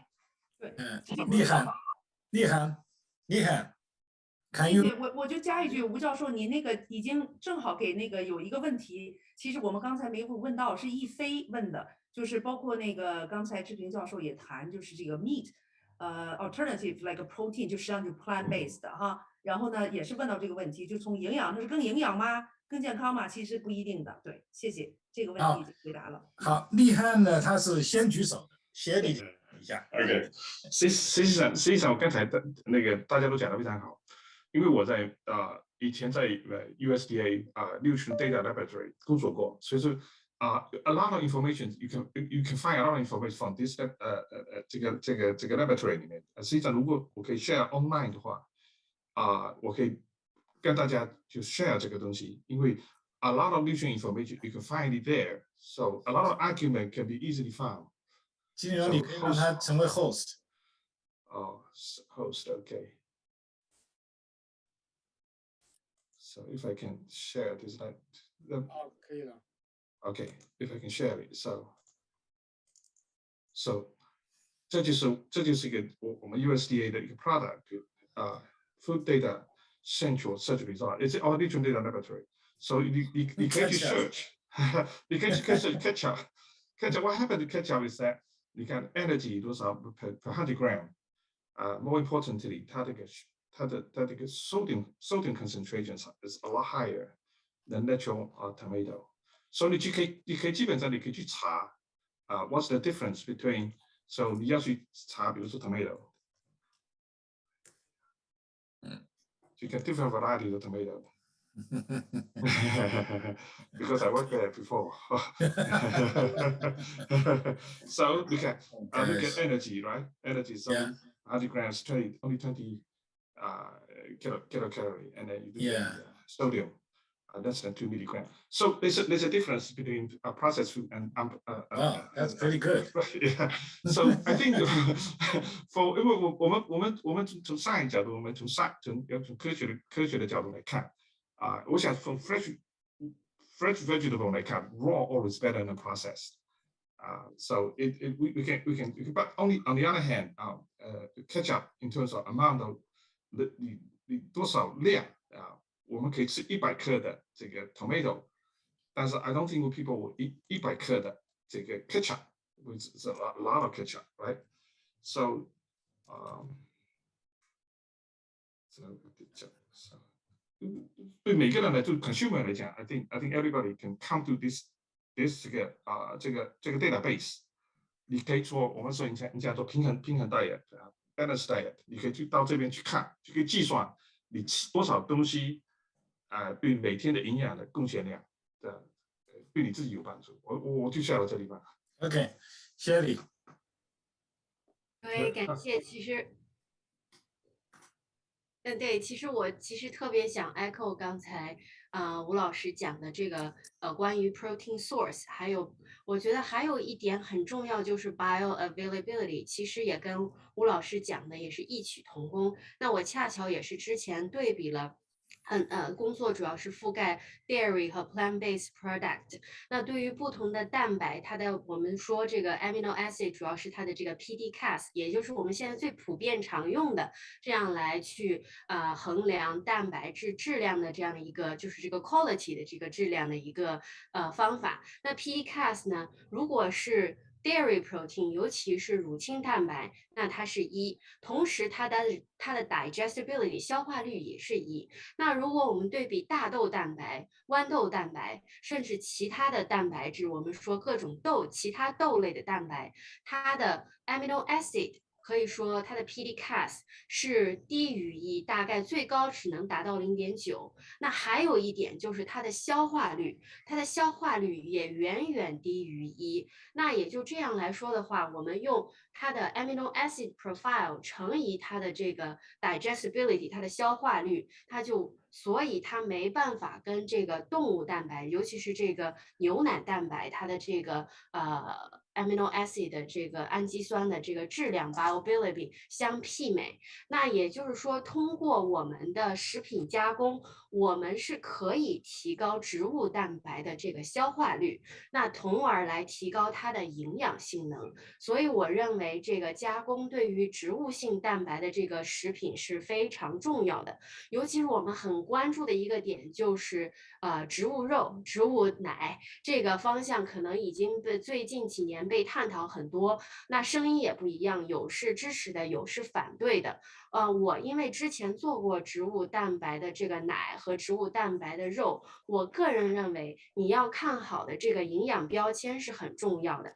其实我们选的是原料，就是说这个产品的口感是一方面，那什么样的人去选择这个植物肉？我们就是说，现在美国最流行的就是 flexitarian， 就是他既喜欢吃肉，又喜欢吃真肉和植物蛋白。他现在想要把减少动物肉蛋白的饮食量，增加植物蛋白饮食量的时候，他会选择吃这种植物肉。所以我认为植物汉堡或者是植物肉的这种选择，或者是我们说植物蛋。植物奶并不是一个说从营养学上一定没办法跟动物蛋白相媲美，所以我们一定要看它的这个营养标签，并且现在常用的这个汉堡的这个植物汉堡，它的脂肪是 coconut fat。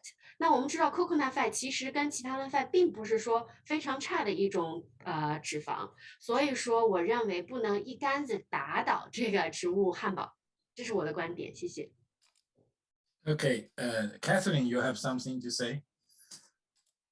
我刚才看有一个就是这个问题呢，有谈到这个植物蛋白，就是 plant-based 的这个食品是不是跟那个 food sustainability 这个关系？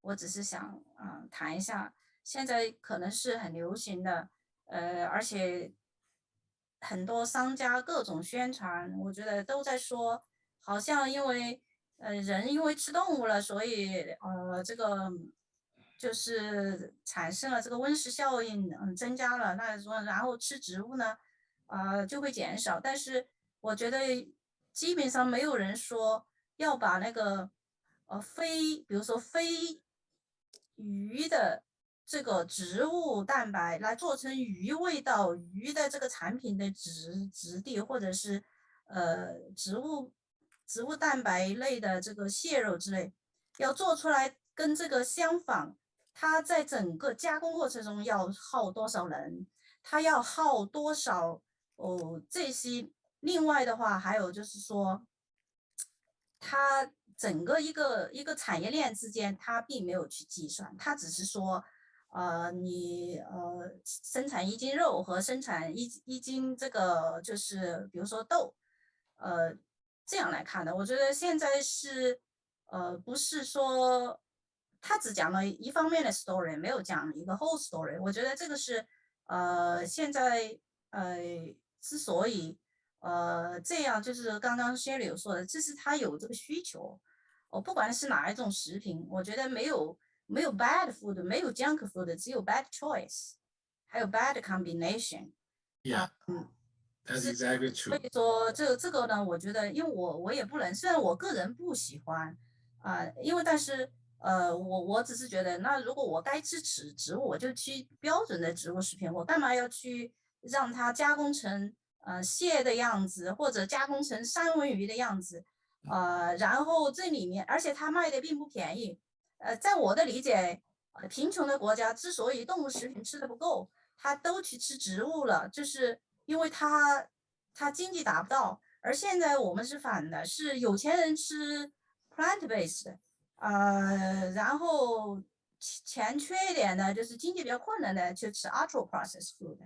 然后稍微经济那个一点的呢，就是自己有条件自己烧的，可能相对来说健康点。我只是觉得，不管你选择哪种食品，你在不同的阶段可能你有不同的需求。比如说你今天特别忙了，难道你不吃吗？你说它是 ultra processed food， 总归是你能量也是起码的吧，对不对？只不过说我也非常赞同 Sherry 说的，你要看一下营养标签，你在尽可能的搞清楚你吃的是什么。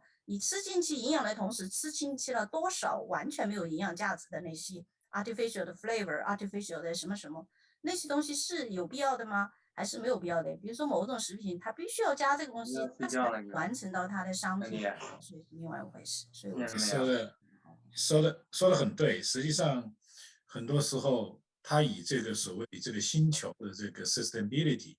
产生一种道德上的制高点，然后对这些 consumer 进行一个道德的绑架，这种东西是非常，就我看的话，是非常没有必要的。回到刚才那位问的问题，这个叫做新荣啊，你问的问题关于这个 processing， 其实 also processing 这种 personalized nutrition 已经在 practice 上面。比方说，有些人要喝牛奶，因为牛奶的这个营养很充分，但是呢，它又是乳糖的，不耐受。那怎么解决这个问题呢？你可能就需要进一步的 process， 加点什么那个酶进去啊，或者帮助消化的降解乳糖的酶，或者帮助消化的这个酶加到里面。这样的话，你如果把这个 consider 认为是一种 ultra process 的话，它实际上这就能够达到这个既是 ultra processed food， 又产生了 personalized nutrition 的需要。最后呢给人的这个产生的这个效果呢是健康。所以从这个方面呢，我觉得将来肯定是一个发展的趋势。而且呢，如果说你知道自己的这个 information 越多，你的 genetics， 你的这个metabolism， 你可能更需要这个 personalized nutrition 来帮助你达到这个健康的效果。那么还有一个金在这里有一个手举起来了，你有什么问题吗？你可以 unmute。Yeah, go ahead. Sorry. Unmute.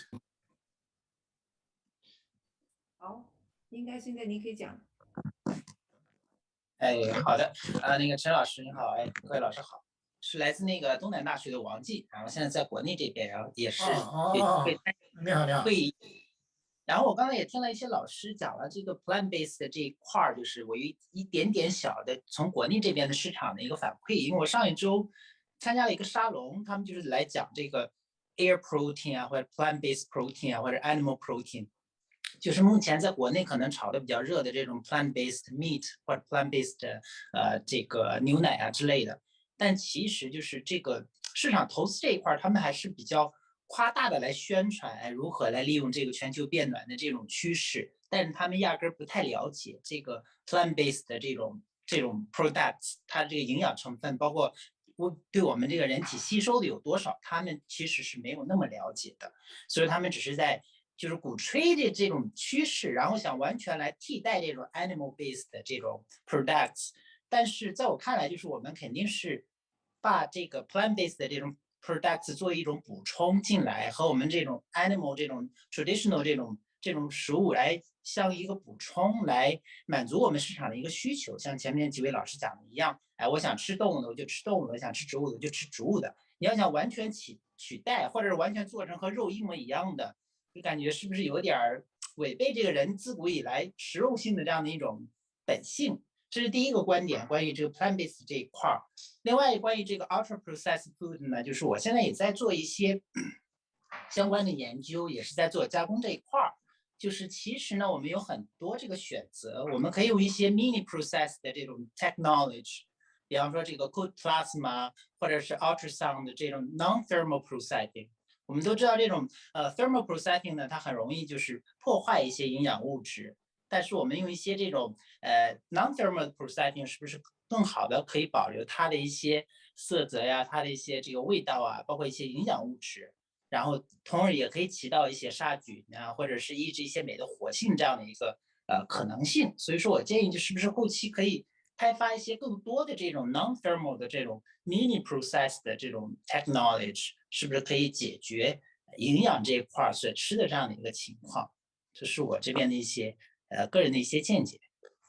好，谢谢高老师。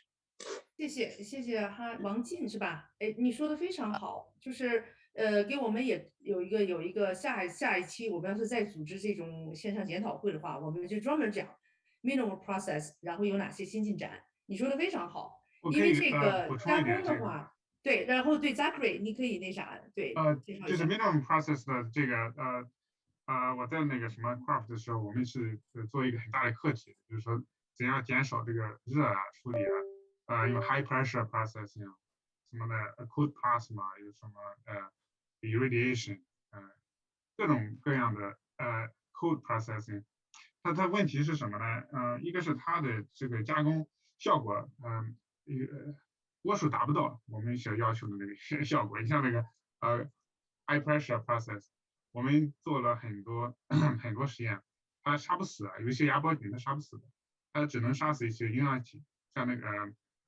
Listeria 可以杀死，但是 Clostridium 杀不死，所以这个成本也很高，这个维护费用还有 processing 的 speed 非常慢，这个受不了。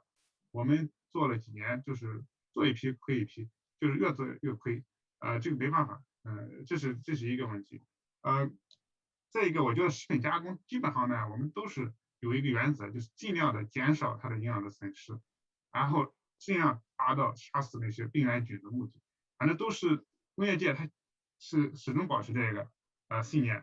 当然你说添加剂，有些添加剂是加的太多了，我也承认有些不必要加的。现在他们也注意到，比如盐、糖，比方说最典型的，我自己的经验就是 yogurt， 大家都认为是 healthy，但是现在你吃 yogurt 的时候，你发现它太多糖了，基本上一大勺糖，20多克，你想想那么一点，所以呢就变成不 healthy。好多东西它就是两面的，所以这些说到底还是一个平衡的问题你那个加工可以杀死病原菌，但是同时也破坏了一些营养这个东西。但是你看你 balance，safety 是 number one， 所以还是要加工。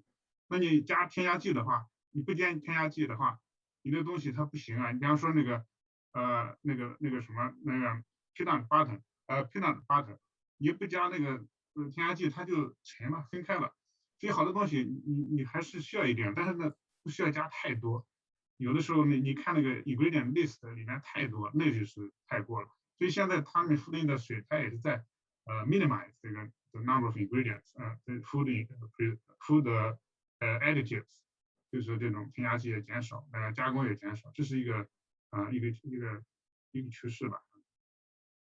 我就补充这一点。谢谢 Zachary。Kathy， 你举手，你有补充是吧？对，我就那个接着 Zachary 说那个就是 non-thermal processing，因为我也有在做那个 high pressure processing，就是其实很多新的一些非加热的方法它会有一些效果，但是说实在，从食品安全的角度，首先你要达到 FDA 的validation 或者 USDA 的 validation 的这个杀菌的效果，其实是很难的。Zachary 虽然有时候 HPP Listeria 行，其实 Listeria 都很难达到。其实它只能够当时杀了，但是它在储藏的过程中，在冷藏过程中它还会长，它只是起到一个暂时的抑制用。但是呢，它对你说不定不同的方法可以叫做联合起来，它可以起一个 hurdle 的作用。这样子的话，可能会本来你热加工就可以减少一点这个降低一点热的温度，或者是说热处理的时间。我觉得这个就是说有的技术虽然可以用，至少在目前情况下，有时候还是不能完全热，还是加热，这个还是一个叫做 gold standard 的。所以相对来说，只是说我们怎么样平衡，这个营养素有损失，比如说你的这个橙汁，灭菌以后，他就会把维生素 C 加回去，因为他觉得维生素 C 是损失的最多的。我觉得这些有时候是可以通过其他的方式来弥补，然后就是关于食品添加剂，没有食品添加剂就没有食品工业，添加剂是肯定要用的。而且unfortunately 我们是避免不了加工食品的。你即使在家里，你也得加工啊。你吃生的，你除了一点点这个fruit vegetable， 你可能鼓励大家吃生的。即使是 fruit vegetable， 如果你买那个就是cut 了的，都是会有加东西，否则它根本放不了呀。你那个苹果你就知道，你自己切开了以后，一会儿就喝遍了。那否则这个商品它就失去了它的商业价值，所以只是说它加到什么样一个度，还有呢就是我们作为消费者要比较理智、比较 smart 的选择你认为fit for your purpose，就是营养标签你要读，越是 ingredient 多的你就尽可能避免，是不是？还有越是保质期长的，你如果说除非罐装，我个人还蛮喜欢罐装。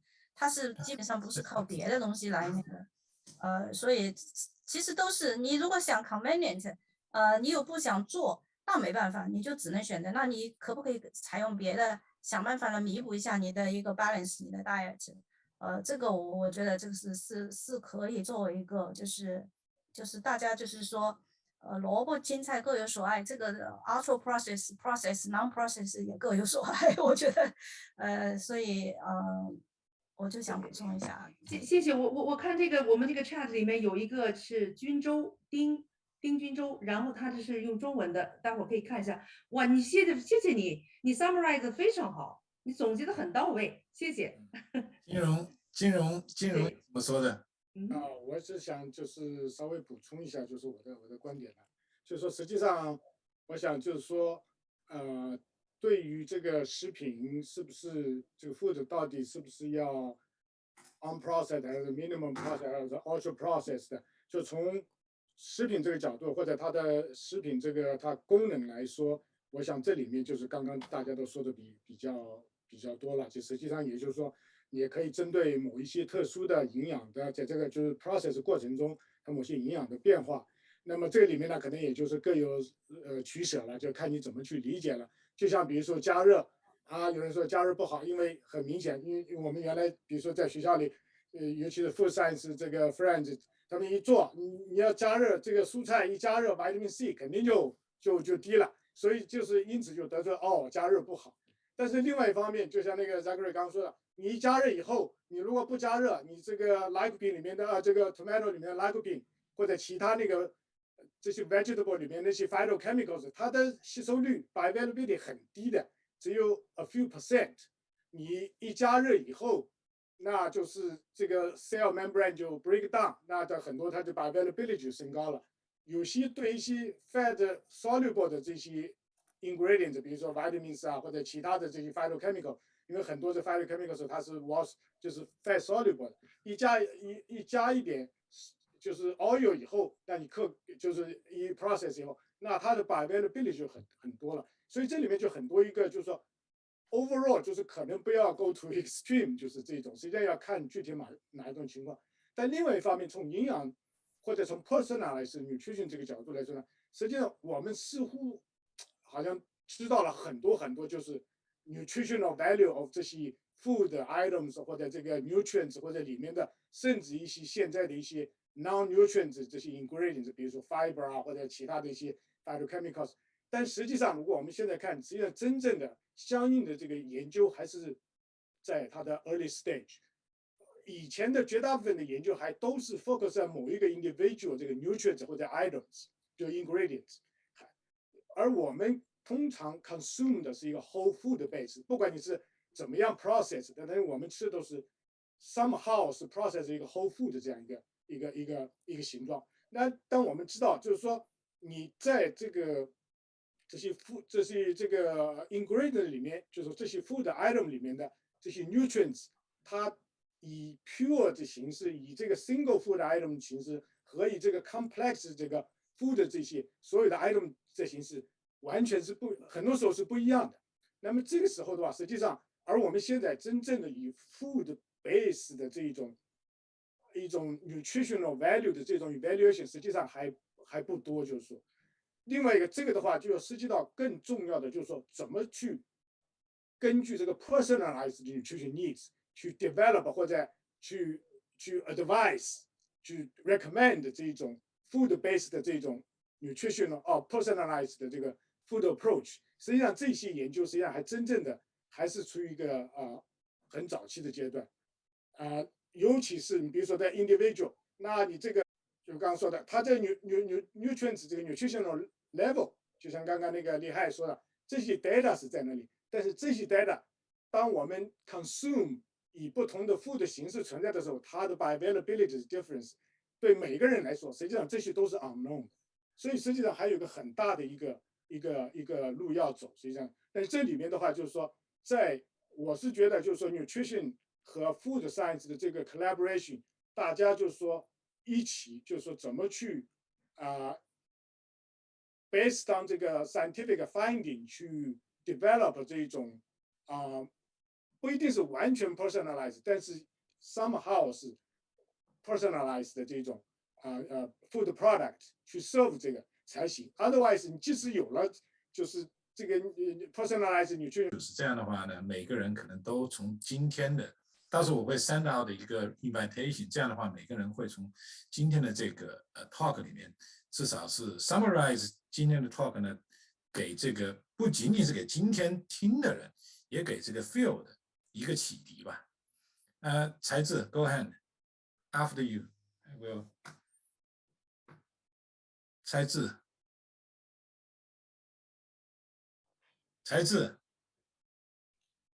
Hello， 好，我刚刚 host 刚给我 unmute， 因为刚才不能那个 unmute 自己。我在纽约新泰山医院做博后，然后研究的是inflammatory bowel disease，IBD 这个方向。我看到这个评论里面最后一条，他说到这个 ultra processing，理解为一种中性的定义。我个人的观点，我先抛出来，就我觉得 ultra processing 应该是偏就是不健康的定义。这是我的个人观点，然后我可以进一步阐述一下。因为刚才郑老师他们也都阐述了很多，比如说processing 是为了就是 food safety 啊，以及一些性能，比如说你这花生酱要让它就是均一的这个性能哈。但我认为这个其实就是这个叫 proper processing。那为什么要进一步的 processing？那我如果是那可能就到了 ultra processing 的范畴，那么那个时候可能就会产生一系列的问题，这是我的观点。当然，我们今天谈了很多，就是关于 processing 的过程中是造成一些损失啊，或者添加一些东西。我觉得还有一个很重要的方面就是，比如说我以这个 chicken nugget 举一个例子，它是这个，大家都很知道，它是把这个鸡做成了这个肉糜以后，然后添加了一些东西，最后是经过油炸然后出来。那么它其实某种程度上，如果不谈损失和添加的东西，它对这个食欲的刺激和对消化速度，它是增加消化速度的。那么人就会很快就会再饿，可能会吃一些零食或者摄入更多的其他一些 calorie。我觉得这方面也是一个很重要的一方面。我补充一下，我觉得你刚才讲的也是很有道理，就是说看你怎么定义这个 ultra processing。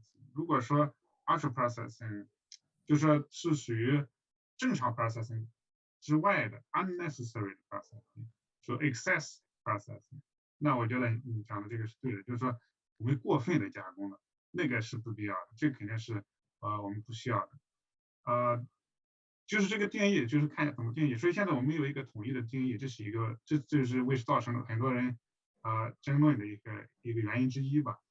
另外一个，我觉得你讲的那个 chicken nugget， 这个也是一个很好的例子。chicken nugget 它这个算不算过分的加工呢？它实际上它在加热的过程呢，它也造成了一些营养的损失，同时呢，它产生了一些 creative flavor。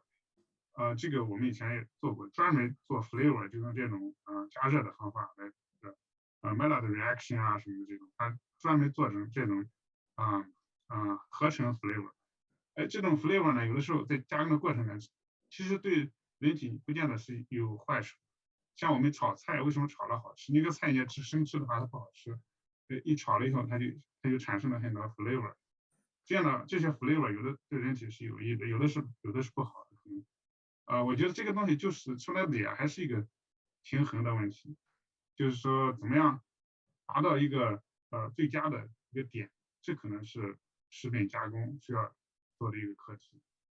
就补充这一点。对，就是这个 ultra processing 其实是见仁见智，就是如果你认为它是负面的，它就是负面的；你认为你像对我来说的话，我不认为它是一个贬义词。我觉得就是因为它是必须有人需要这个。你比方说有人就要吃这个素肉人造肉，那你要经过多次加工，然后用这个植物蛋白把它做出来，而且又有营养，口感又好，然后又安全，那它就是 ultra processed food。那是其实呢，就是说归根结底，如果你认为它是一个贬义词，那实际上就是说你已经就是从你自己已经有 person choice 了，你已经自己选了，你要选那啥，那没有问题，没有人那啥。所以这个东西我觉得不必于我们不必于就纠结，就是这个东西是褒义是贬义。我的认为就和那个Zachary 是一样的。其实归根结底，我认为就是说 personalized nutrition 其实不是 technology， 也不是那啥，因为是教育 education。如果所有的人都有 scientific， 然后都有这个判断能力，因为现在就像我刚才说的 information 大爆炸，那么就像现在这个俄乌战争也是的，你听谁的？有多少在那真真假假假假真真的不知道。那么你要想作为一个聪明的消费者，对你自己个人的 nutrition 和 health 要负责，那么你就要加紧学习，你就要学。你学习以后，然后在这个过程中，把有用的，然后真正的 scientific 的东西，你消化吸收，你这样按照这个标准去指导你自己的生活，然后你自己的摄入就完了。所以我觉得归根结底就是教育，然后 personal choice。然后我看还有这个举手的，那我们怎么办？这个吴军老师，你看看是不是我们要基本上要这个就是边框边搂要收口，然后请这个你刚才说的就是我们有那一个个孙勇在上面吗？才智，你还要说有2句话吗？你要总结一下吗？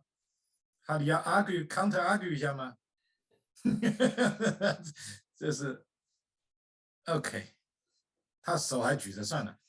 这个孙勇，我不知道孙勇在不在上面，我跟他说要他举手，他没有。是这样，在计划这个我来说一下吧，如果他不在上面。他来了，那个金融，你能让这个华为 Mate 那个，这个是吧？unmute 一下吗？给它扣后视。对，可以了。各位专家好，非常感谢那个说陈教授的这个邀请，我们这个有机会来这个简单介绍一下，就是我们这个叫中国食品杂志社，我孙勇，我负责呢5本学术期刊，其中有2本英文刊，一个是叫《食品科学人类健康》，还有一本叫《未来食品学报》。这2本刊呢，陈老师也都是我们的这个编委和副主编。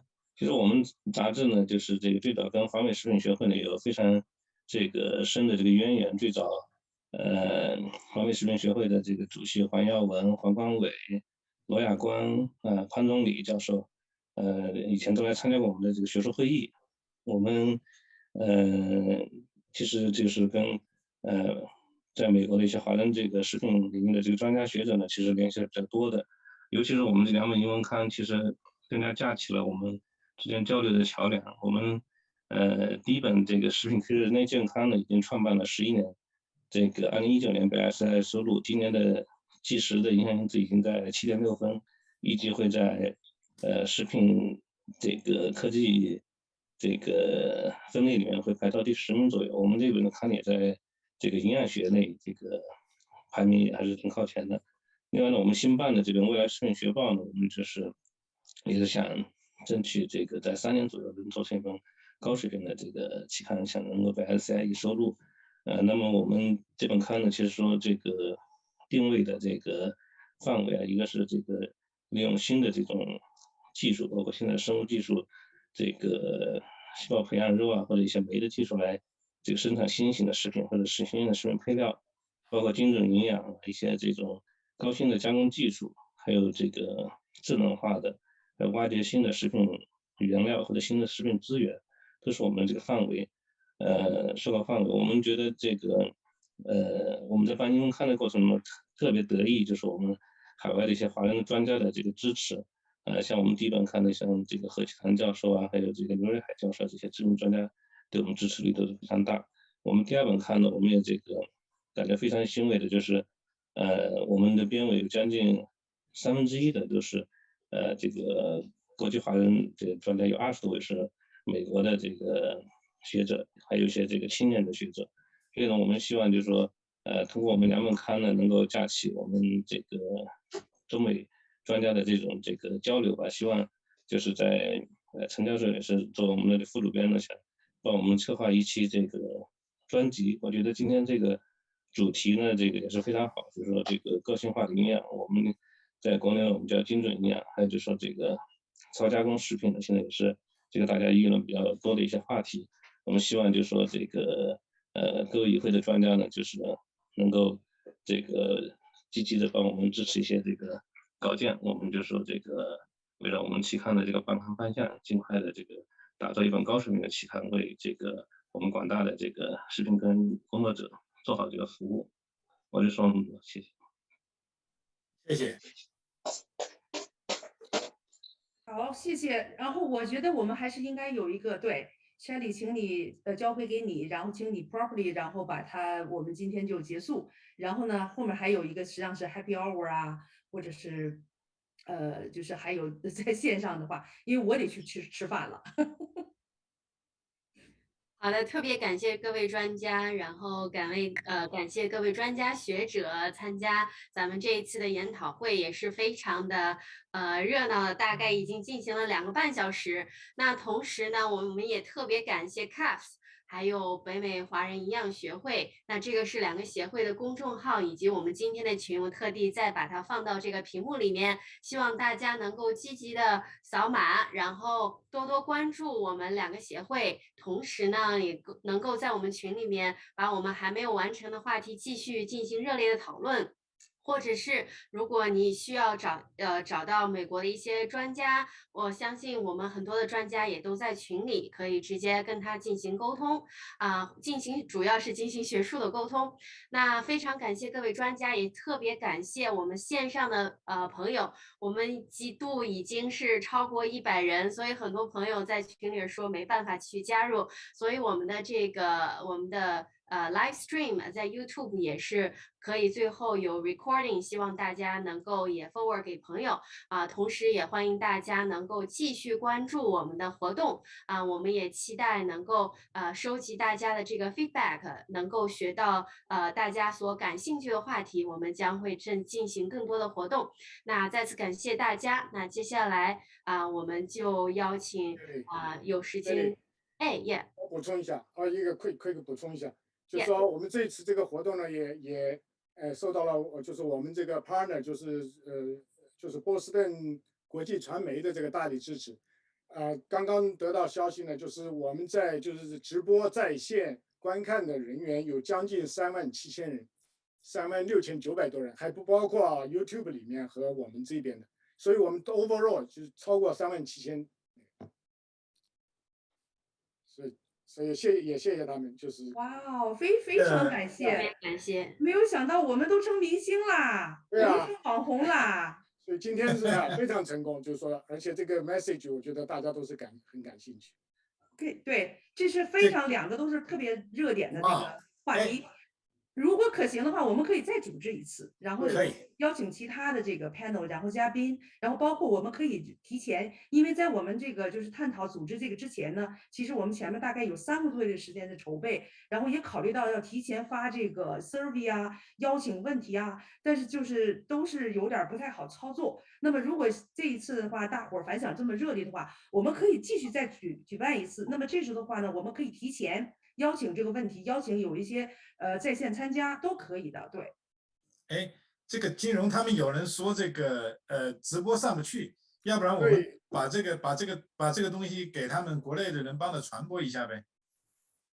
就是你发的那个他上不去就我发给你就是你给的也一样，你给了这个 YouTube 的那个连接，我们到时候看看怎么那个怎么把这个传播就是传播出去。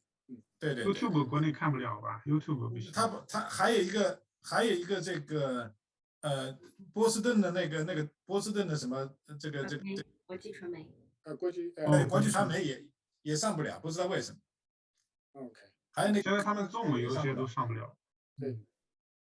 Anyway， 我 stop recording stopped。OK，well， 今天非常好，我觉得如果是大伙这么参与这么热烈的话呢，那我觉得我们非常有必要，就是因为我们这一次是第1次嘛，然后可能经验也不，其实花了3个多月的时间讨论准备，但是还有很多可能是没有。那么其实很多像包括有一些我们本来应该是让听众多参与，然后多问问题的，但是我们其实前面讲的还是蛮多的。其实我觉得像这个问题的话，下一次我们准备的话，其实把这个就是 Q&A 这块可以多拿点时间出来。前面的话我们几乎就不要说的太多，然后而且我们可以提前，然后去准备一些收集一些针对性比较强的问题，然后把它组织一下，这都是可以的。我觉得我们可以考虑，如果可行的话呢，近期在夏天前后，然后再举办一次。我很同意这个说法，而且很多很多 question 我们现在没有时间回答。我看了一下，我们还 miss 掉了很多问题，我们可以事后整理一下，看有一些热点的话，再组织一次也挺好的。我们把剩下多点时间给那个QA 这一块，这也是我觉得一直主张的挺好。